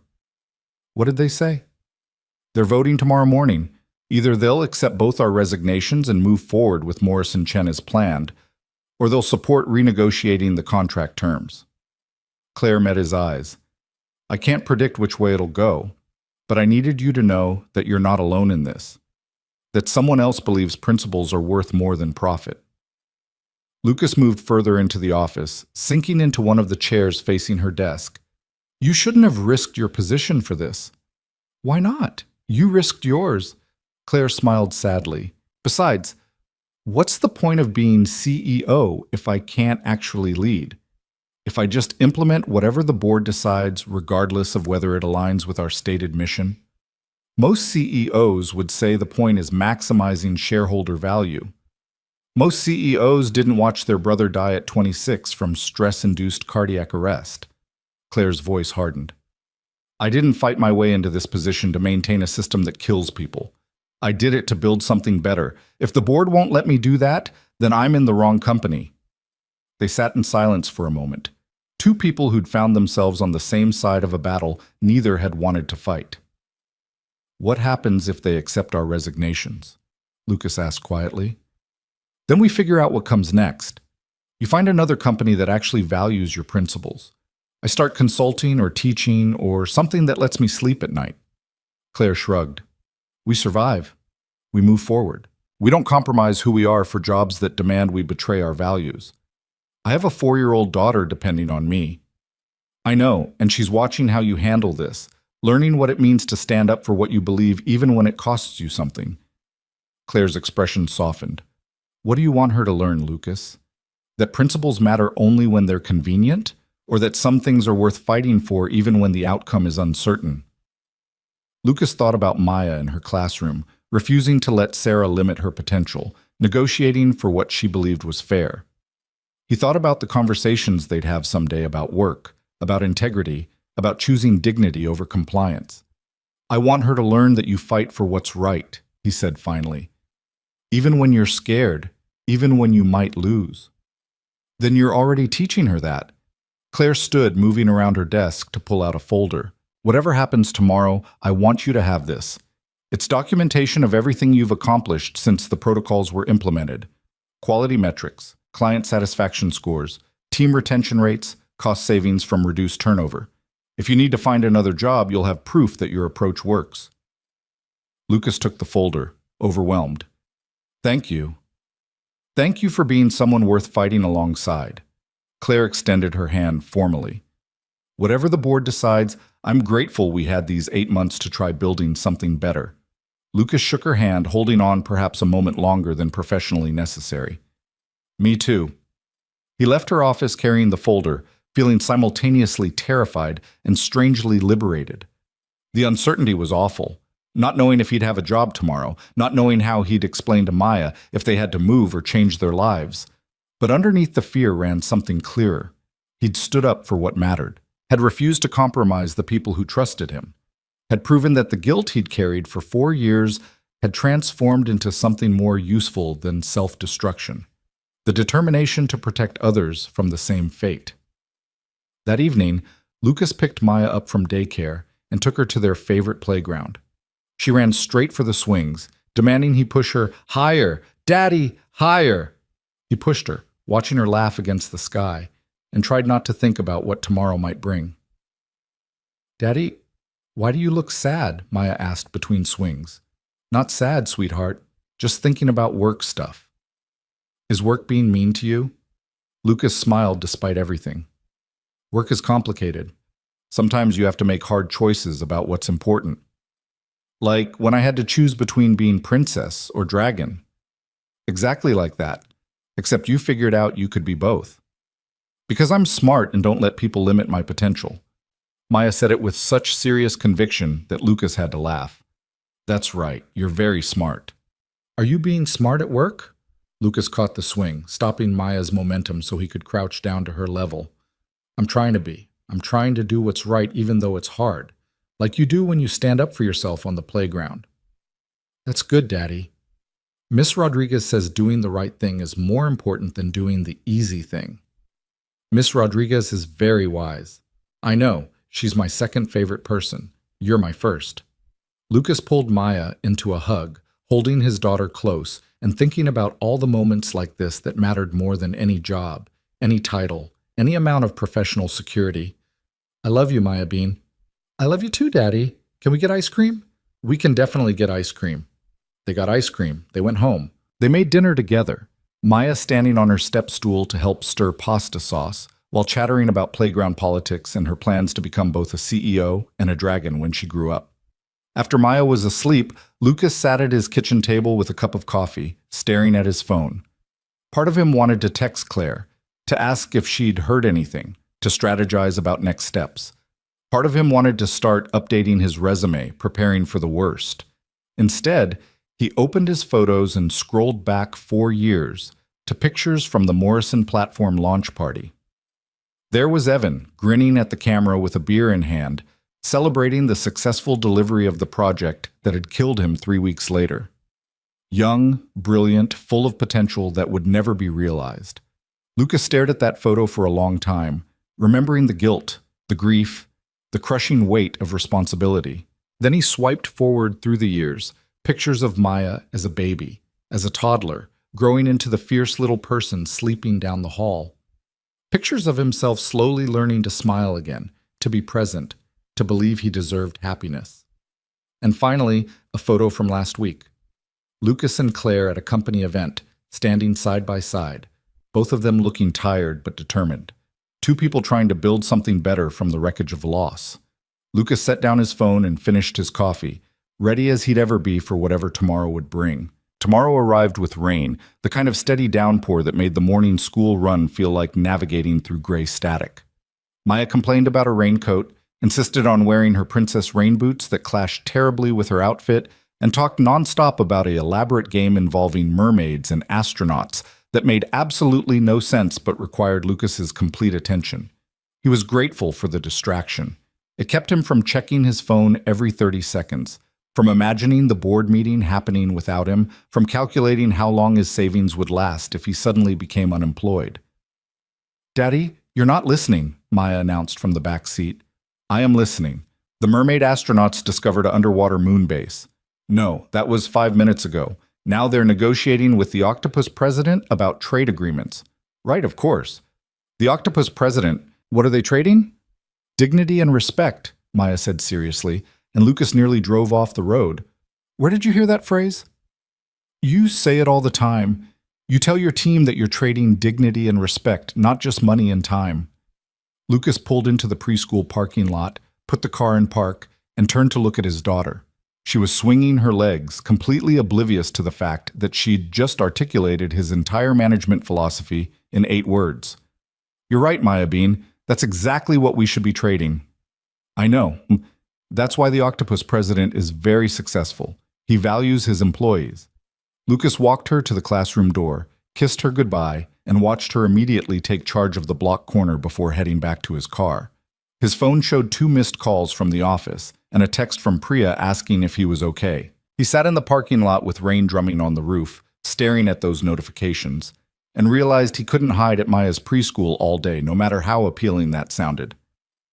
The office was unusually quiet when Lucas arrived at 9:15. He'd expected whispers, sideways glances, the awkward atmosphere that comes when everyone knows something dramatic happened, but nobody wants to acknowledge it directly. Instead, people looked up as he passed, nodded normally, went back to their work. Either the board meeting hadn't happened yet, or the decision had been made and somehow nobody knew. Priya was waiting at his desk with 2 cups of coffee and an expression that suggested she'd been there a while. "You didn't answer your phone," she said, handing him one of the cups. "I was doing the preschool drop-off." "What's happening?" "Nobody knows." Claire's assistant sent out a calendar hold for an all-hands meeting at 11, but there's no agenda, no context. People are starting to panic. Lucas sank into his chair, wrapping his hands around the warm coffee cup. "They're either announcing new leadership or announcing we renegotiated Morrison Chen. Those are the only 2 options." "Or they're announcing that you and Claire quit and we're all screwed," Priya added quietly. "That's option 3. Yes." They sat in tense silence, drinking coffee, watching the clock tick toward 11. Around them, the normal office sounds continued. Keyboards clicking, phones ringing, the hum of focused work. Lucas tried to do code reviews to focus on the Henderson project status, to accomplish something productive. At 10:45, his phone rang. Claire's number. "Lucas, can you come to my office? Now, please." Her tone gave nothing away. Lucas stood, ignoring Priya's questioning look, and headed to the elevator. Claire's office door was open when he arrived. She stood at her desk, still in her coat, looking like she'd just arrived herself. But her expression was different from yesterday, less exhausted, more determined. "Close the door," she said. Lucas did, his heart hammering. "What happened?" "Sit down first. Claire, just tell me. Did they accept our resignations?" She smiled, and it transformed her entire face. "They rejected them, both of them, unanimously." Lucas felt his knees go weak. He sat heavily in the nearest chair. What? The board voted this morning to reject our resignations and to support renegotiating the Morrison-Chen contract terms. Marcus abstained but didn't vote against. Everyone else voted in favor. I don't understand. Yesterday they voted the other way. Claire moved around her desk, perching on the edge like she had the day before. Yesterday they voted based on revenue projections and competitive positioning. Last night 3 things happened. First, I sent them all a copy of Evan's letter along with a detailed analysis of our improved metrics since implementing the safety protocols. Second, our head of HR sent them turnover cost data showing we've saved over $2 million in replacement costs this year alone. Third, 2 board members who weren't at yesterday's meeting called an emergency session and demanded a revote. Who were the 2 board members? Patricia Henderson and David Morrison. Lucas blinked, as in Henderson Project and Morrison Platform? Those are named after board members? Patricia Henderson's daughter works in our engineering department. David Morrison's son was Evan's roommate in college. Claire's voice softened. Patricia called me at 11 last night, said her daughter came home crying because she'd heard the company might be sliding back to the old culture. Said she didn't invest in this company to watch it treat employees the way her previous employer had treated her. And Morrison? David knew Evan personally, knew how brilliant he was, how driven. When I read him the letter Evan wrote, the part about you trying to protect him from his own ambition, David said he wished someone had protected his son the same way during his startup years, that his son burned out at 28 and took 3 years to recover. Claire's eyes were bright with unshed tears.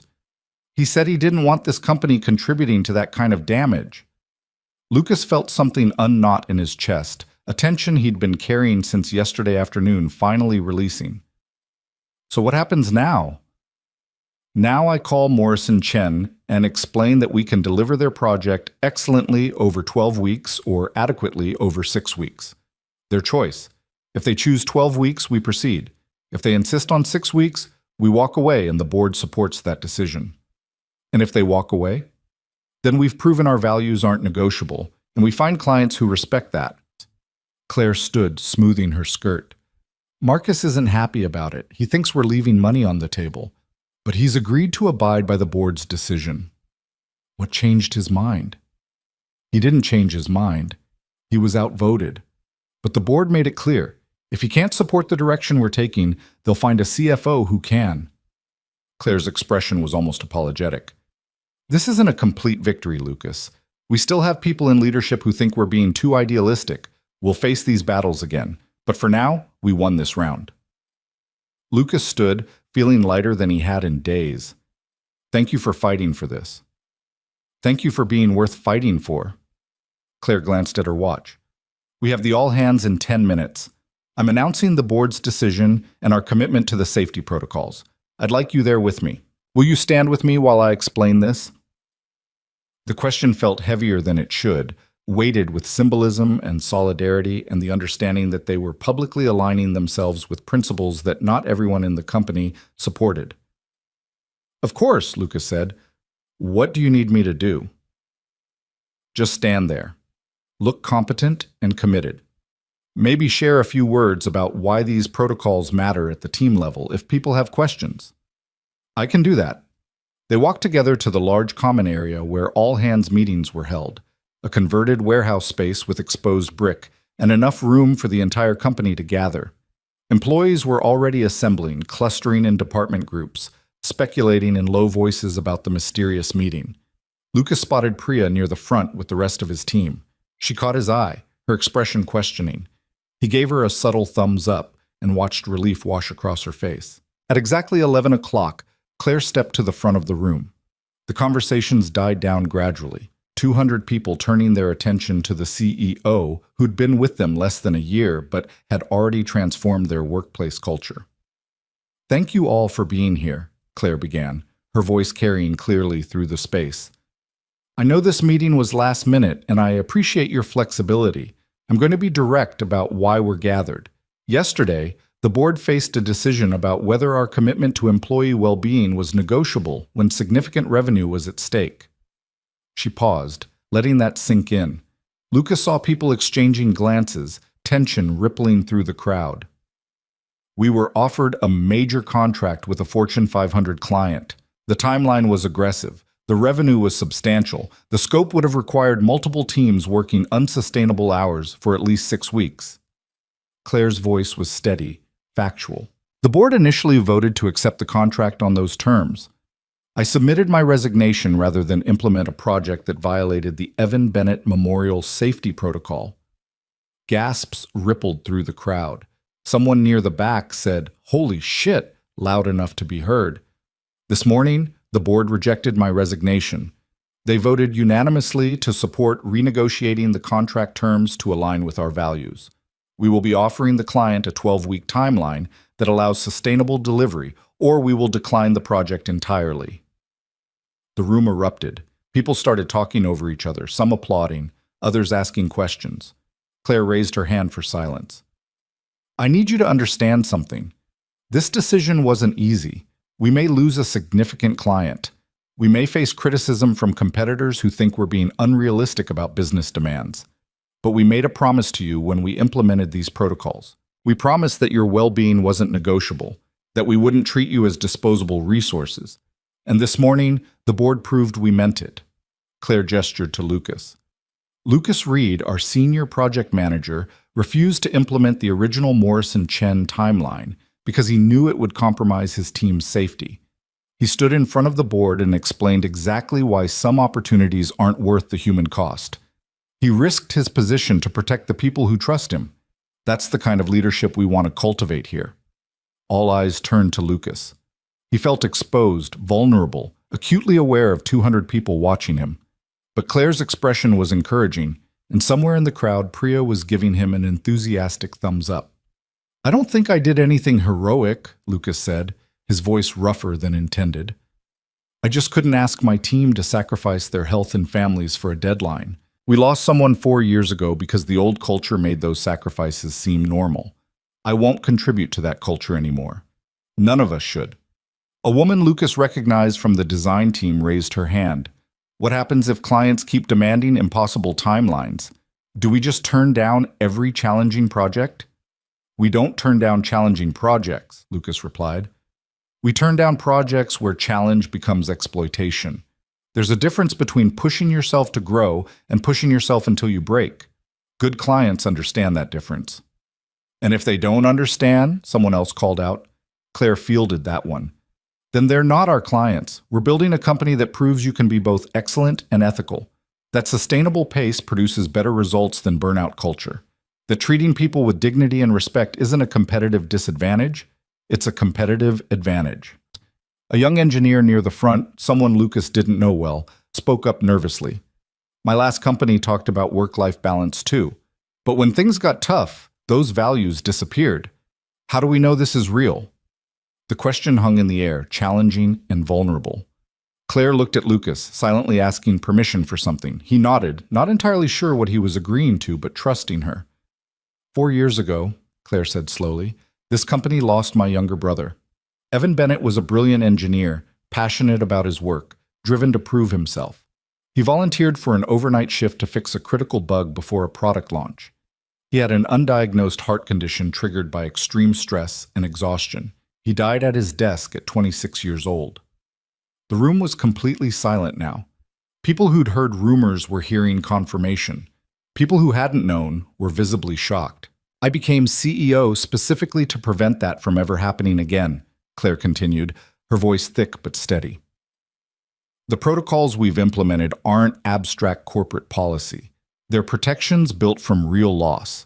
And they're named after my brother because I want everyone in this company to remember that the person sitting next to you, the team member staying late, the colleague pushing themselves too hard, they're someone's brother, someone's daughter, someone's parent. They matter more than any deadline. She paused, visibly composing herself. You know this is real because yesterday I was willing to walk away rather than compromise it. Because Lucas was willing to walk away. Because the board, when forced to choose, chose people over profit.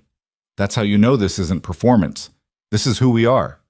The silence stretched for a moment longer, then someone started clapping. It spread through the room, building into genuine applause. Lucas saw people wiping their eyes, saw the design team woman nodding approvingly, saw Priya beaming. When the applause died down, Claire wrapped up the meeting with logistics about the Morrison-Chen decision timeline and reminders about the upcoming town hall. People dispersed slowly, many lingering to talk in small groups. Lucas was heading back toward his desk when he was intercepted by a cluster of team leads he recognized from other departments. "That took guts," one of them said. "Standing up to the board like that." "It took believing our stated values were real," Lucas replied. "If we're going to have protocols, they need to mean something when tested." "Well, some of us are trying to implement similar boundaries with our teams. Would you be willing to share what's worked for you? Maybe do a working session with other managers?" Lucas found himself agreeing, exchanging contact information, making plans to share documentation and strategies. By the time he made it back to his desk, it was nearly noon, and he had half a dozen meeting requests from colleagues wanting to discuss implementation tactics. Priya was waiting with a grin that suggested she'd heard everything. "You're officially famous now," she said. "The manager who told the board to shove their 7-figure contract." "That's not exactly how I'd phrase it. That's how everyone else is phrasing it. You're a legend. People are naming their code commits after you." Lucas laughed despite himself. "Please tell me you're joking." "Only slightly. Check the repository. Someone definitely committed a feature called Read Protocol Compliance." He checked. She wasn't joking. Lucas shook his head, bemused and overwhelmed. The afternoon blurred past in a chaos of emails, impromptu conversations, and a growing realization that something had shifted in the company culture. People were talking openly about boundaries, about pushing back on unrealistic demands, about the right to have lives outside work. The fear that had permeated these discussions before, the worry that advocating for yourself meant seeming weak or uncommitted, had lessened noticeably. At 4:30, Lucas packed up his things and headed toward the exit, determined to pick Maya up on time. Claire caught him at the elevator. "Morrison-Chen called," she said without preamble. "They agreed to the 12-week timeline." Lucas felt relief wash through him. "Really? Just like that?" "Not just like that. I had to explain our reasoning, walk them through our quality metrics, and demonstrate that sustainable delivery produces better results." But their CTO was impressed. Said most vendors just tell them what they want to hear, then deliver buggy products because the team was too exhausted to do it right. Claire smiled. "Apparently we're not the only ones tired of burnout culture producing garbage results. So we keep the revenue and maintain our principles." "We do. The board is satisfied. Marcus is grudgingly impressed. And we've proven the model works." She paused. "I also finalized the town hall details. It's Friday afternoon. I still want you to speak if you're willing." Lucas had almost forgotten about the town hall in the chaos of the past 48 hours. "What do you want me to say?" "The truth. Why these protocols matter to you. What changed in your approach to leadership. Why you believe sustainable pace produces better results." Claire's expression was gentle. "You don't have to talk about Evan specifically if you don't want to. But I think people need to hear from a working manager why this isn't just theory." "I'll do it," Lucas said. "I've been thinking about what to say. I think I'm ready. Thank you for everything this week, but especially for being willing to lose your job rather than compromise your team. Thank you for building a company where that kind of stand doesn't automatically mean career suicide." They parted at the elevator, Claire heading back to handle evening calls with West Coast clients, Lucas heading to pick up his daughter, who was probably currently negotiating complex trade agreements with the Octopus president. The week after the board meeting settled into a new normal, Lucas implemented the Morrison-Chen project with a 12-week timeline that allowed his team to work reasonable hours while delivering quality results. Other departments started adopting similar boundary-setting practices, referencing Lucas's approach in their own negotiations with clients. The company rumor mill turned Lucas into something between a folk hero and a cautionary tale, depending on who was telling the story. Some employees saw him as proof that standing up for principles was possible. Others thought he'd gotten lucky, and that most people who challenged the board wouldn't have such supportive outcomes. Lucas tried not to think about his new reputation and focused on the work, managing his team, mentoring newer managers on boundary setting, preparing for the town hall speech that loomed at the end of the week. Thursday evening, after Maya was asleep, Lucas sat at his kitchen table with notes spread across the surface. He'd been drafting and revising his town hall remarks for days, struggling to find the right balance between personal truth and professional message. His phone buzzed. A text from Claire. "How's the speech prep going?" "Honestly, I've written 17 versions and they all feel wrong." "What feels wrong about them?" Lucas stared at his scattered notes, trying to articulate the problem. "They're either too clinical and don't capture why this matters, or too emotional and feel like I'm weaponizing grief for corporate messaging." His phone rang. Claire's voice came through warm but direct. "Stop trying to write a speech. Just tell your story. Why did you change your approach to management? What do you want Maya to learn about work? Why does protecting your team matter to you personally?" "Because I've seen what happens when we don't protect people," Lucas said quietly. "Then say that. Say it simply, honestly, the way you'd explain it to Maya. People don't need polished corporate messaging. They need authentic human connection." After they hung up, Lucas pushed aside all 17 drafted versions and opened a fresh document. He thought about Evan's letter, about Claire standing in front of the board with her resignation, about Priya saying she wouldn't go back to the old way. He thought about Maya asking if work was being mean to him, about her declaring that dignity and respect were what mattered most. And he started writing, not a speech, but a story about loss and learning, about guilt transformed into purpose, about choosing to protect others because he'd failed to protect someone once and refused to fail again. Friday arrived faster than Lucas expected. The town hall was scheduled for 2 o'clock, giving people time to finish lunch and settle in for what was being billed as a major company address about culture and values. Lucas dropped Maya off at preschool that morning with extra hugs and the kind of nervous energy that made her look at him suspiciously. "Are you doing something scary today, Daddy?" "Kind of. I have to talk in front of a lot of people at work." "About what?" "About why it's important to be kind to the people you work with. About making sure everyone has time for their families." Maya considered this seriously. "That's not scary. That's just being nice." "You're right. It should be just being nice. But sometimes people forget that, and someone has to remind them." "Then you should remind them. You're good at reminding people about important stuff." She paused.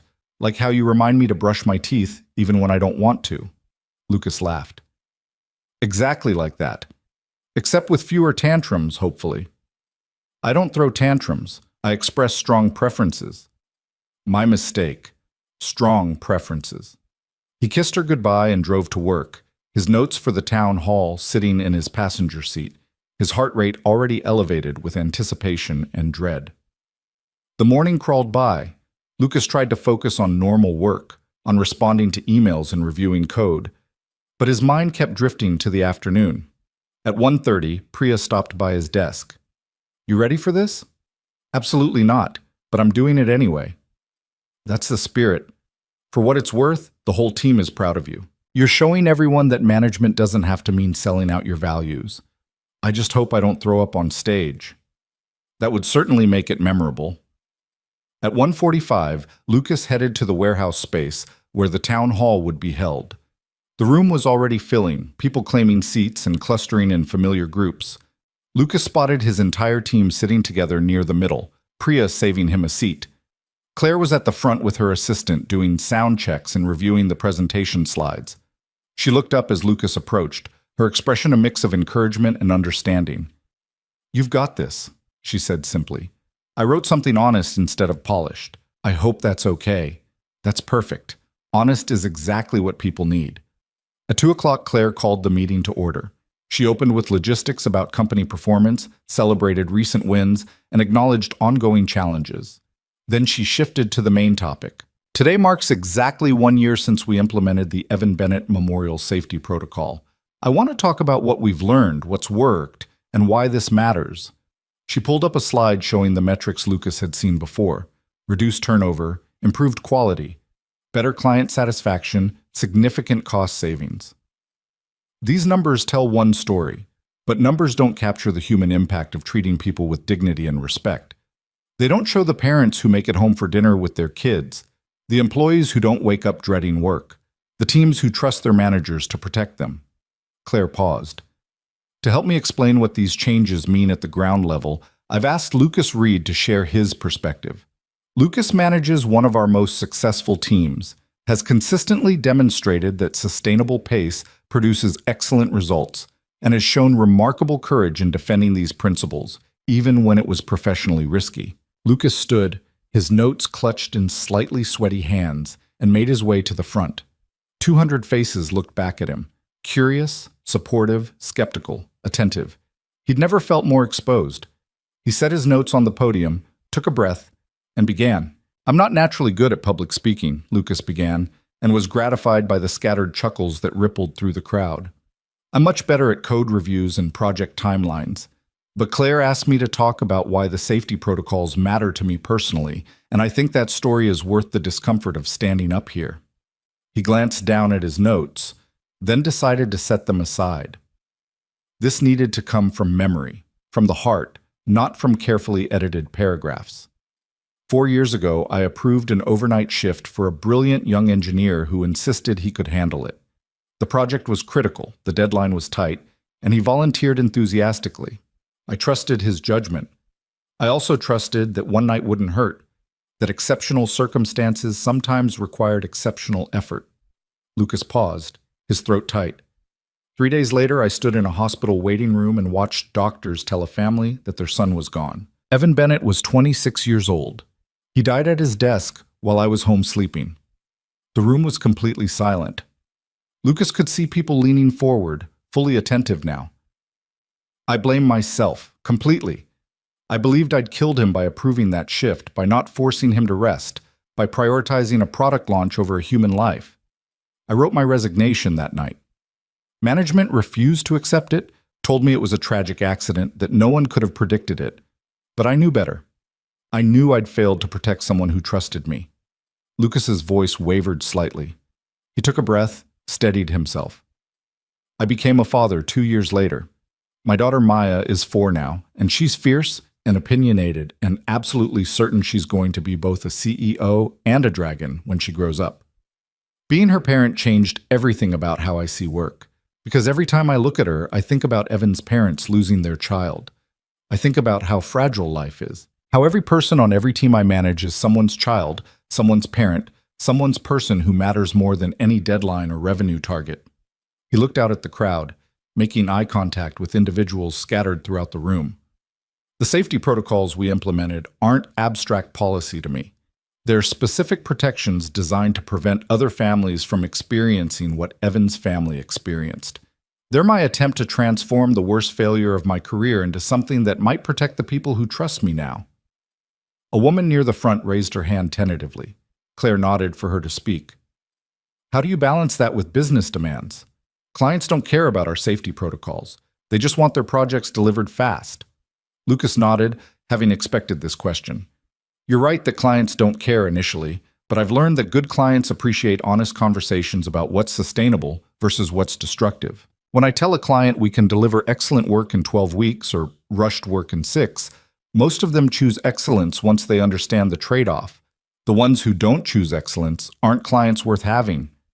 "But doesn't that mean we lose business?" Another voice called out. "Sometimes, yes. We turned down projects this year because clients refused to accept sustainable timelines. But we also retained every single person on my team. 0 turnover. Do you know what it costs to replace a skilled engineer? More than most projects are worth.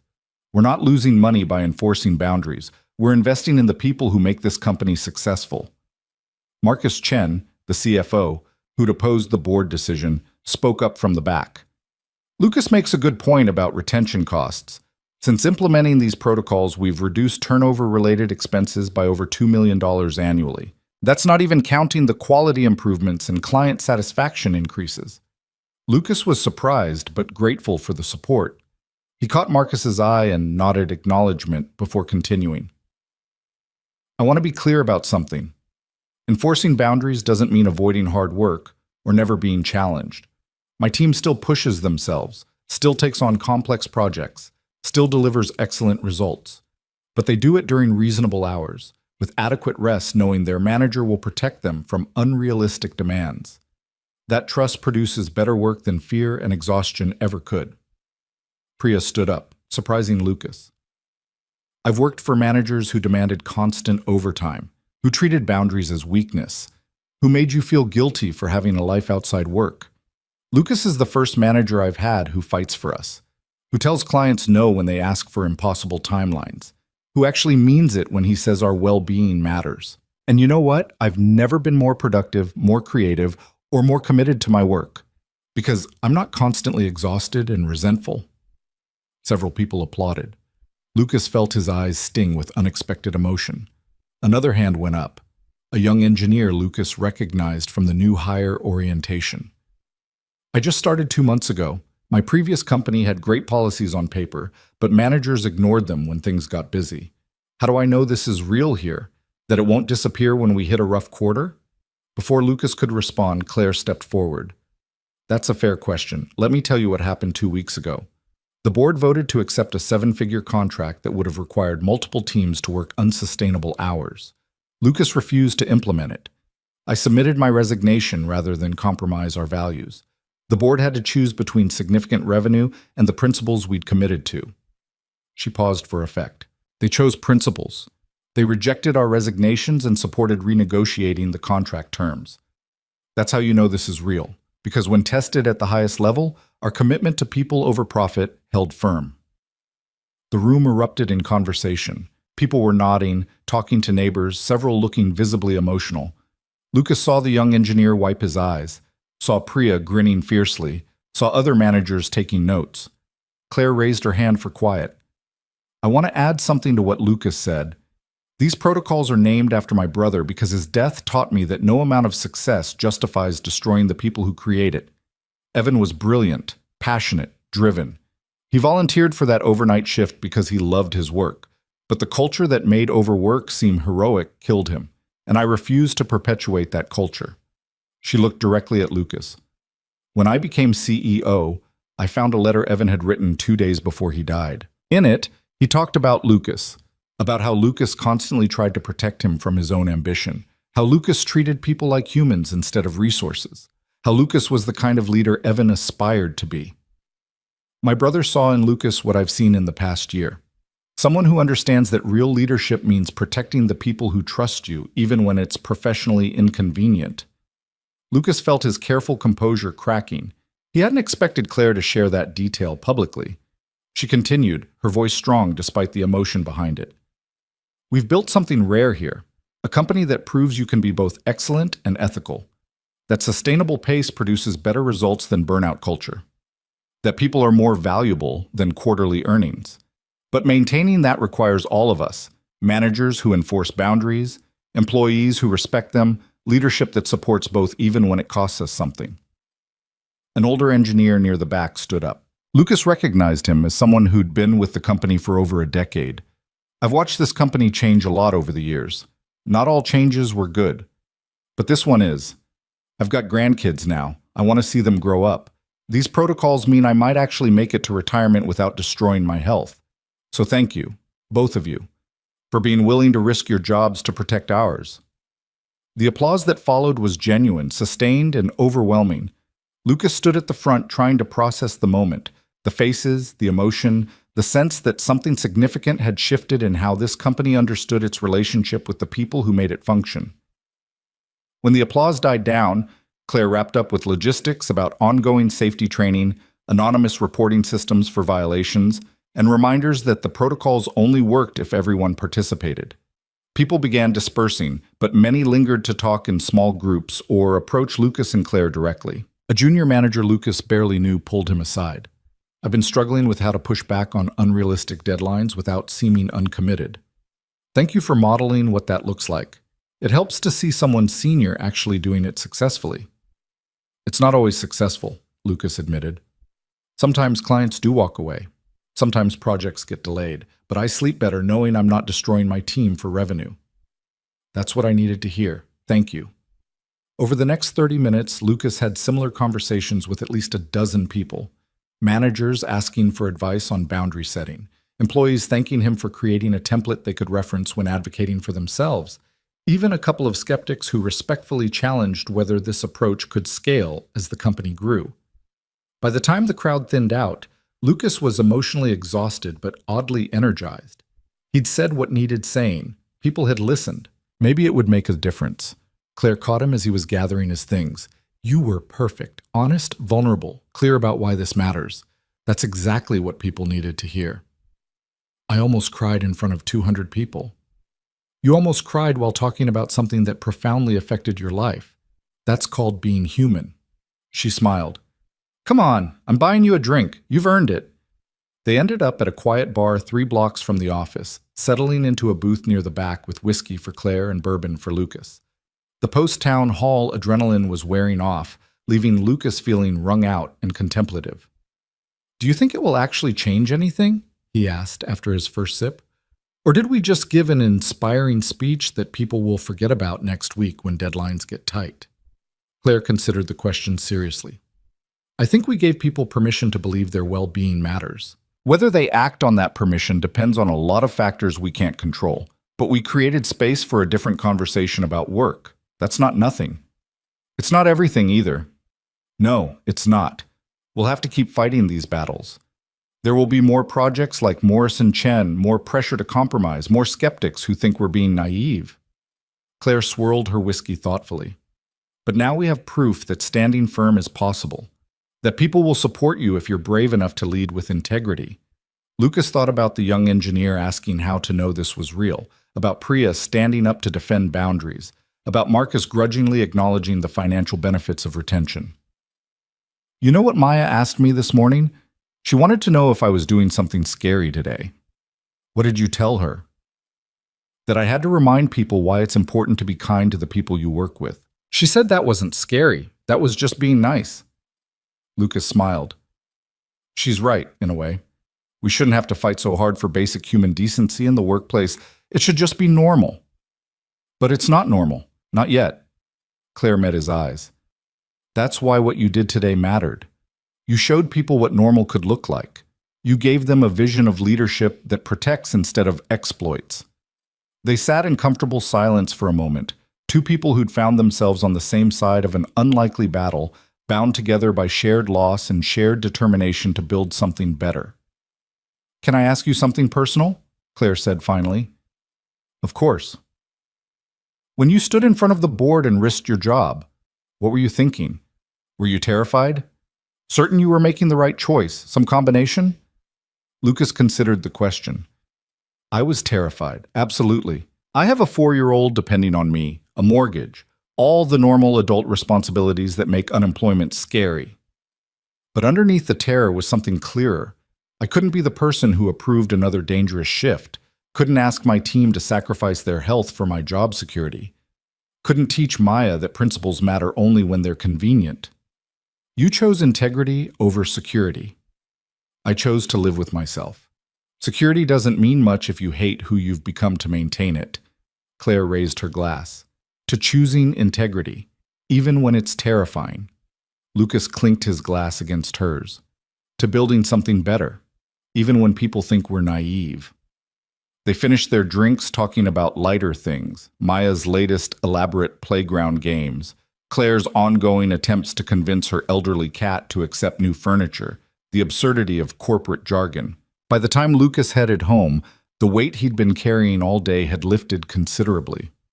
Maya was full of questions when he picked her up from after-school care.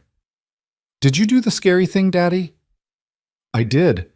I talked in front of a lot of people about why it's important to be kind. Were they mean about it? No, sweetheart. They were actually really nice. They agreed that being kind is important. Good, because being mean is limiting people's potential. Lucas laughed, pulling her into a hug. You're absolutely right. Being mean definitely limits potential. That evening followed their normal Friday routine. Pizza for dinner, extra stories before bed, Maya's insistence on wearing her princess crown while brushing her teeth. Normal, comfortable, the kind of ordinary moments that mattered more than any professional achievement. After Maya was asleep, Lucas sat on his small balcony with a beer, watching the city lights and thinking about the day. His phone buzzed with messages from colleagues, thank you notes, questions about implementing similar approaches, appreciation for his honesty. He responded to a few, bookmarked others for Monday, and let himself just be still. 4 years ago, he'd stood in a hospital waiting room believing his career was over, his integrity shattered, his capacity for leadership destroyed. Now he was being celebrated as an example of principled management, asked to mentor others, recognized for the very thing he'd once thought made him unfit to lead. The guilt hadn't disappeared entirely. Lucas suspected it never would. But it had transformed from a crushing weight into something more like a compass, a constant reminder of why boundaries mattered, why protecting people was worth professional risk, why some failures could become foundations for better decisions. His phone rang, Claire's name on the screen. "Sorry to bother you on Friday night," she said, "but I just got off of the phone with Patricia Henderson from the board. She wanted me to know that her daughter came home from the town hall genuinely excited about her job for the first time in months. Said it gave her hope that this company was different. That's good to hear." Patricia also said something else. She's proposing that we create a formal mentorship program pairing experienced managers with newer ones, specifically focused on boundary setting and sustainable team management. She wants you to help design it. Lucas felt his chest tighten with emotion. "Me? You? Because you've proven it works. Because you've shown that protecting people doesn't mean sacrificing excellence. Because people trust you." Claire paused. "I know you're already stretched thin between your team and being a single parent, but if you're willing, I think this could multiply the impact of what you're doing. Turn one principled manager into dozens." Lucas thought about the junior manager who'd thanked him for modeling boundary setting, about the young engineer asking how to know this was real, about all the people who wanted to lead differently but didn't know how. "I'm willing," he said. "I'll make time. This is too important not to." "Thank you. We'll talk details Monday. But Lucas, I'm proud of you. Evan would be proud of you too." After they hung up, Lucas sat with those words for a long time. Evan would be proud. Not of perfection, not of never making mistakes, but of learning from failure and choosing to protect others because of it. The weekend passed in a pleasant blur of playground visits, grocery shopping, Maya's elaborate games involving mermaids and astronauts, and the ever-important octopus president. Lucas tried not to check his work email, tried to be fully present with his daughter, tried to model the kind of work-life boundaries he advocated for professionally. Monday morning arrived with crisp autumn air and a sense of possibility. Lucas dropped Maya at preschool, endured her lecture about the importance of respecting everyone's dignity, and promised to come home on time for dinner. The office buzzed with residual energy from Friday's town hall. People stopped Lucas in hallways to continue conversations, to share their own stories about burnout and recovery, to ask for advice about specific situations. His calendar filled with one-on-one meetings, mentorship requests, invitations to speak at team events. At 10 o'clock, Claire called a small meeting with Lucas, Patricia Henderson, and the head of HR to discuss the mentorship program. They spent 2 hours outlining objectives, identifying potential mentors and mentees, creating curriculum around sustainable management practices. "We're calling it the Evan Bennett Leadership Initiative," Patricia explained, "focused on developing managers who lead with integrity and protect their teams. Lucas, we'd like you to be the lead mentor, but you'll have support staff to handle logistics and coordination. I appreciate that. I want to make sure I can still be present for my daughter." "That's exactly the kind of priority we want mentors to model," Patricia said warmly. "Leaders who understand that having a life outside work makes them better at their jobs, not worse." Over the following weeks, the initiative took shape. Lucas found himself teaching other managers techniques he'd developed through trial and error, how to push back on unrealistic timelines, how to have difficult conversations with clients, how to create team cultures where boundaries were respected instead of resented. He also learned from the managers he mentored. A woman from the design team showed him how she'd built flexibility into project estimates to account for creative processes that couldn't be rushed. An engineer-turned-manager shared his system for rotating on-call duties, so no one person carried constant stress. The Morrison Chen project progressed smoothly on its 12-week timeline. The client was impressed with the quality of deliverables and the responsiveness of the team. They ended up extending the contract for Phase 2 work, specifically requesting Lucas's team because of their professionalism and reliability. Marcus Chen, the skeptical CFO, grudgingly admitted in a leadership meeting that the sustainable approach was proving more profitable than the old burnout model. Lower turnover costs, higher client satisfaction, fewer quality issues requiring expensive fixes. It all added up to better margins despite occasionally turning down aggressive timelines. 6 weeks after the town hall, Lucas was leaving the office at 5:30 on a Thursday when he ran into Claire in the parking garage. She looked tired but satisfied, carrying her laptop bag and a stack of documents. "Heading home at a reasonable hour?" she asked. "Maya has a school performance tonight. She's playing a tree in the forest play. Apparently it's a very important tree." Claire laughed. "Of course it is. Give her my congratulations on the prestigious role." "I will. How are you doing? You look exhausted." "Long week, but good. The board meeting yesterday went well. They're finally starting to trust that our approach isn't going to tank the company." She paused, seeming to consider whether to say something more. "Actually, can I ask you something?" "Always." "Do you ever feel guilty about being happy? About moving forward with your life when Evan can't?" The question caught Lucas off guard with its raw honesty. He set down his bag, giving Claire his full attention. "All the time, especially in good moments. When Maya does something hilarious, or I accomplish something at work, or I'm just eating a good meal, there's always this voice asking if I deserve to enjoy this when Evan is gone." "How do you handle it?" "I remind myself that Evan wouldn't want me stuck in permanent grief.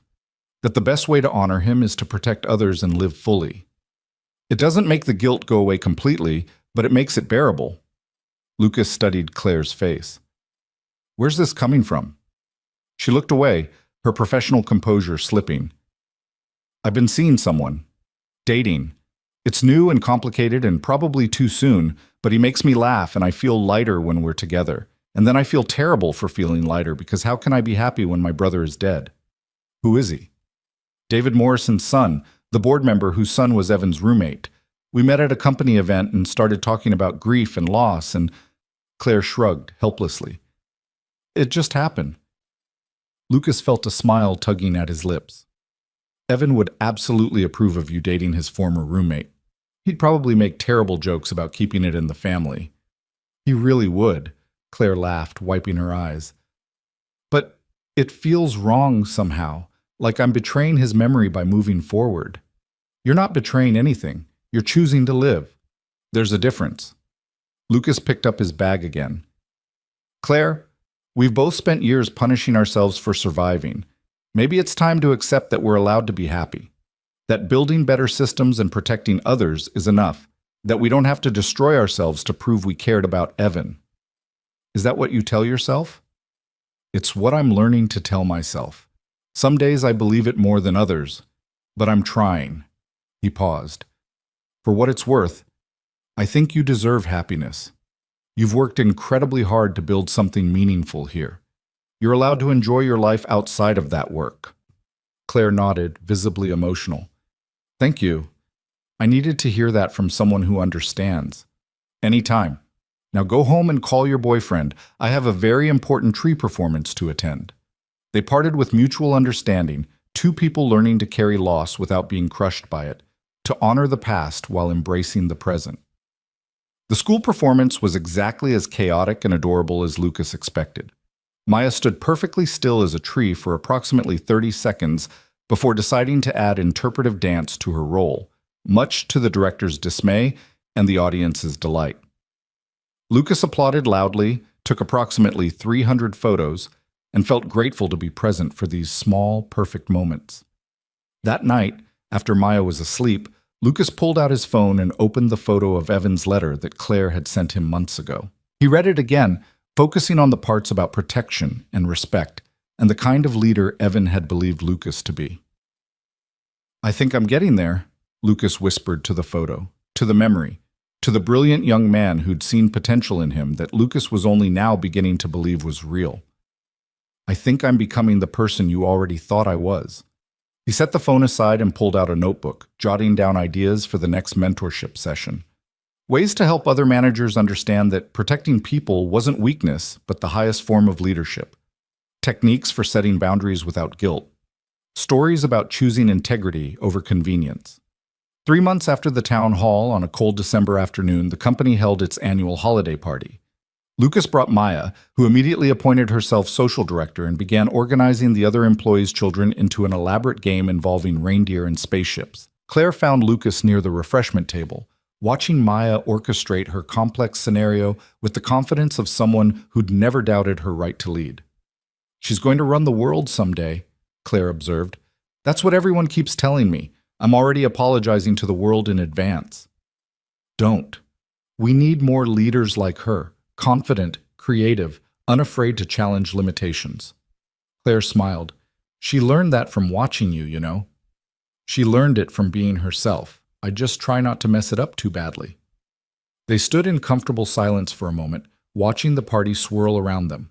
People were laughing, relaxed, enjoying themselves in a way that felt genuine rather than performative. The atmosphere was markedly different from corporate events Lucas remembered from years past, when people showed up out of obligation and left as quickly as possible. "I have something for you," Claire said, pulling an envelope from her purse. "Don't open it now. Wait until you're home." Lucas took the envelope, feeling something solid inside. "What is it?"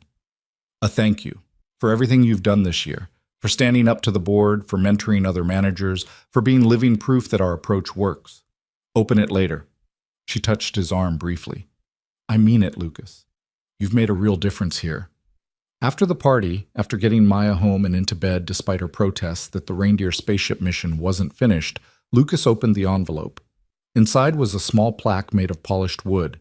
Engraved on a brass plate were the words, "Evan Bennett, Leadership Award for Integrity and Compassion, inaugural recipient, Lucas Reed." Underneath, a note in Claire's handwriting. The board voted unanimously to create this annual award recognizing managers who lead with integrity, protect their teams, and embody the values Evan believed in. You're the first recipient because you've shown us what those values look like in practice. Thank you for turning loss into purpose, for transforming guilt into protection, for proving that being a good person and being a good leader aren't contradictory goals. Evan would be so proud of who you've become. I know I am. Lucas sat at his kitchen table with the plaque in his hands, reading the inscription over and over, and finally allowed himself to believe that maybe redemption wasn't about erasing the past, but about building a better future from its broken pieces. The year ended with quiet satisfaction. Lucas's team delivered the Morrison Chen project ahead of schedule with exceptional quality metrics. The mentorship program enrolled 20 managers and had a waiting list for the next cohort. Employee satisfaction scores reached record highs. Turnover continued dropping. On New Year's Eve, Lucas stood on his balcony after Maya was asleep, watching fireworks bloom across the city sky, and thought about how far he'd come since that Friday night in an empty hallway when Claire had asked if he was still upset with her. He wasn't upset, wasn't crushed by guilt, wasn't running from his past. He was building a life that honored loss by protecting the living, raising a daughter who believed in dignity and respect, leading a team that trusted him, mentoring others who wanted to lead with integrity, creating meaning from tragedy. Evan was still gone. That fundamental truth remained unchanged, but maybe Lucas had finally learned what Evan had tried to tell him in that letter, that protecting people from their own ambition, that fighting for boundaries, that treating humans as more valuable than deliverables wasn't just good management. It was the only kind of leadership worth doing. His phone buzzed with a text from Claire. "Happy New Year. Thank you for being brave when it mattered. Here's to building something even better next year." Lucas typed back, "Shim, Happy New Year. Thank you for building a company where being brave is possible. Here's to all of us moving forward together." He sent the message, pocketed his phone, and watched the last of the fireworks fade into smoke and stars. Tomorrow would bring new challenges, new opportunities to either enforce boundaries or let them slip, new tests of whether he really believed the principles he claimed to champion. But tonight, he was content. Content with the choices he'd made, the person he was becoming, the life he was building for himself and Maya. Content with the knowledge that guilt could transform into purpose, that loss could become protection, that broken people could heal enough to help others. Content, finally, to honor Evan's memory, not by punishing himself, but by being the leader Evan had always believed he could be. The fireworks ended. The city quieted. Lucas went inside to his daughter, his home, his hard-won peace, and for the first time in 4 years, he slept without the weight of unearned guilt crushing his chest, secure in the knowledge that he'd chosen integrity over convenience, people over profit, healing over self-destruction. He'd chosen to live again, to protect others, to build something worthy of the loss that had nearly destroyed him. That was enough. That was everything. That was the truest kind of redemption possible.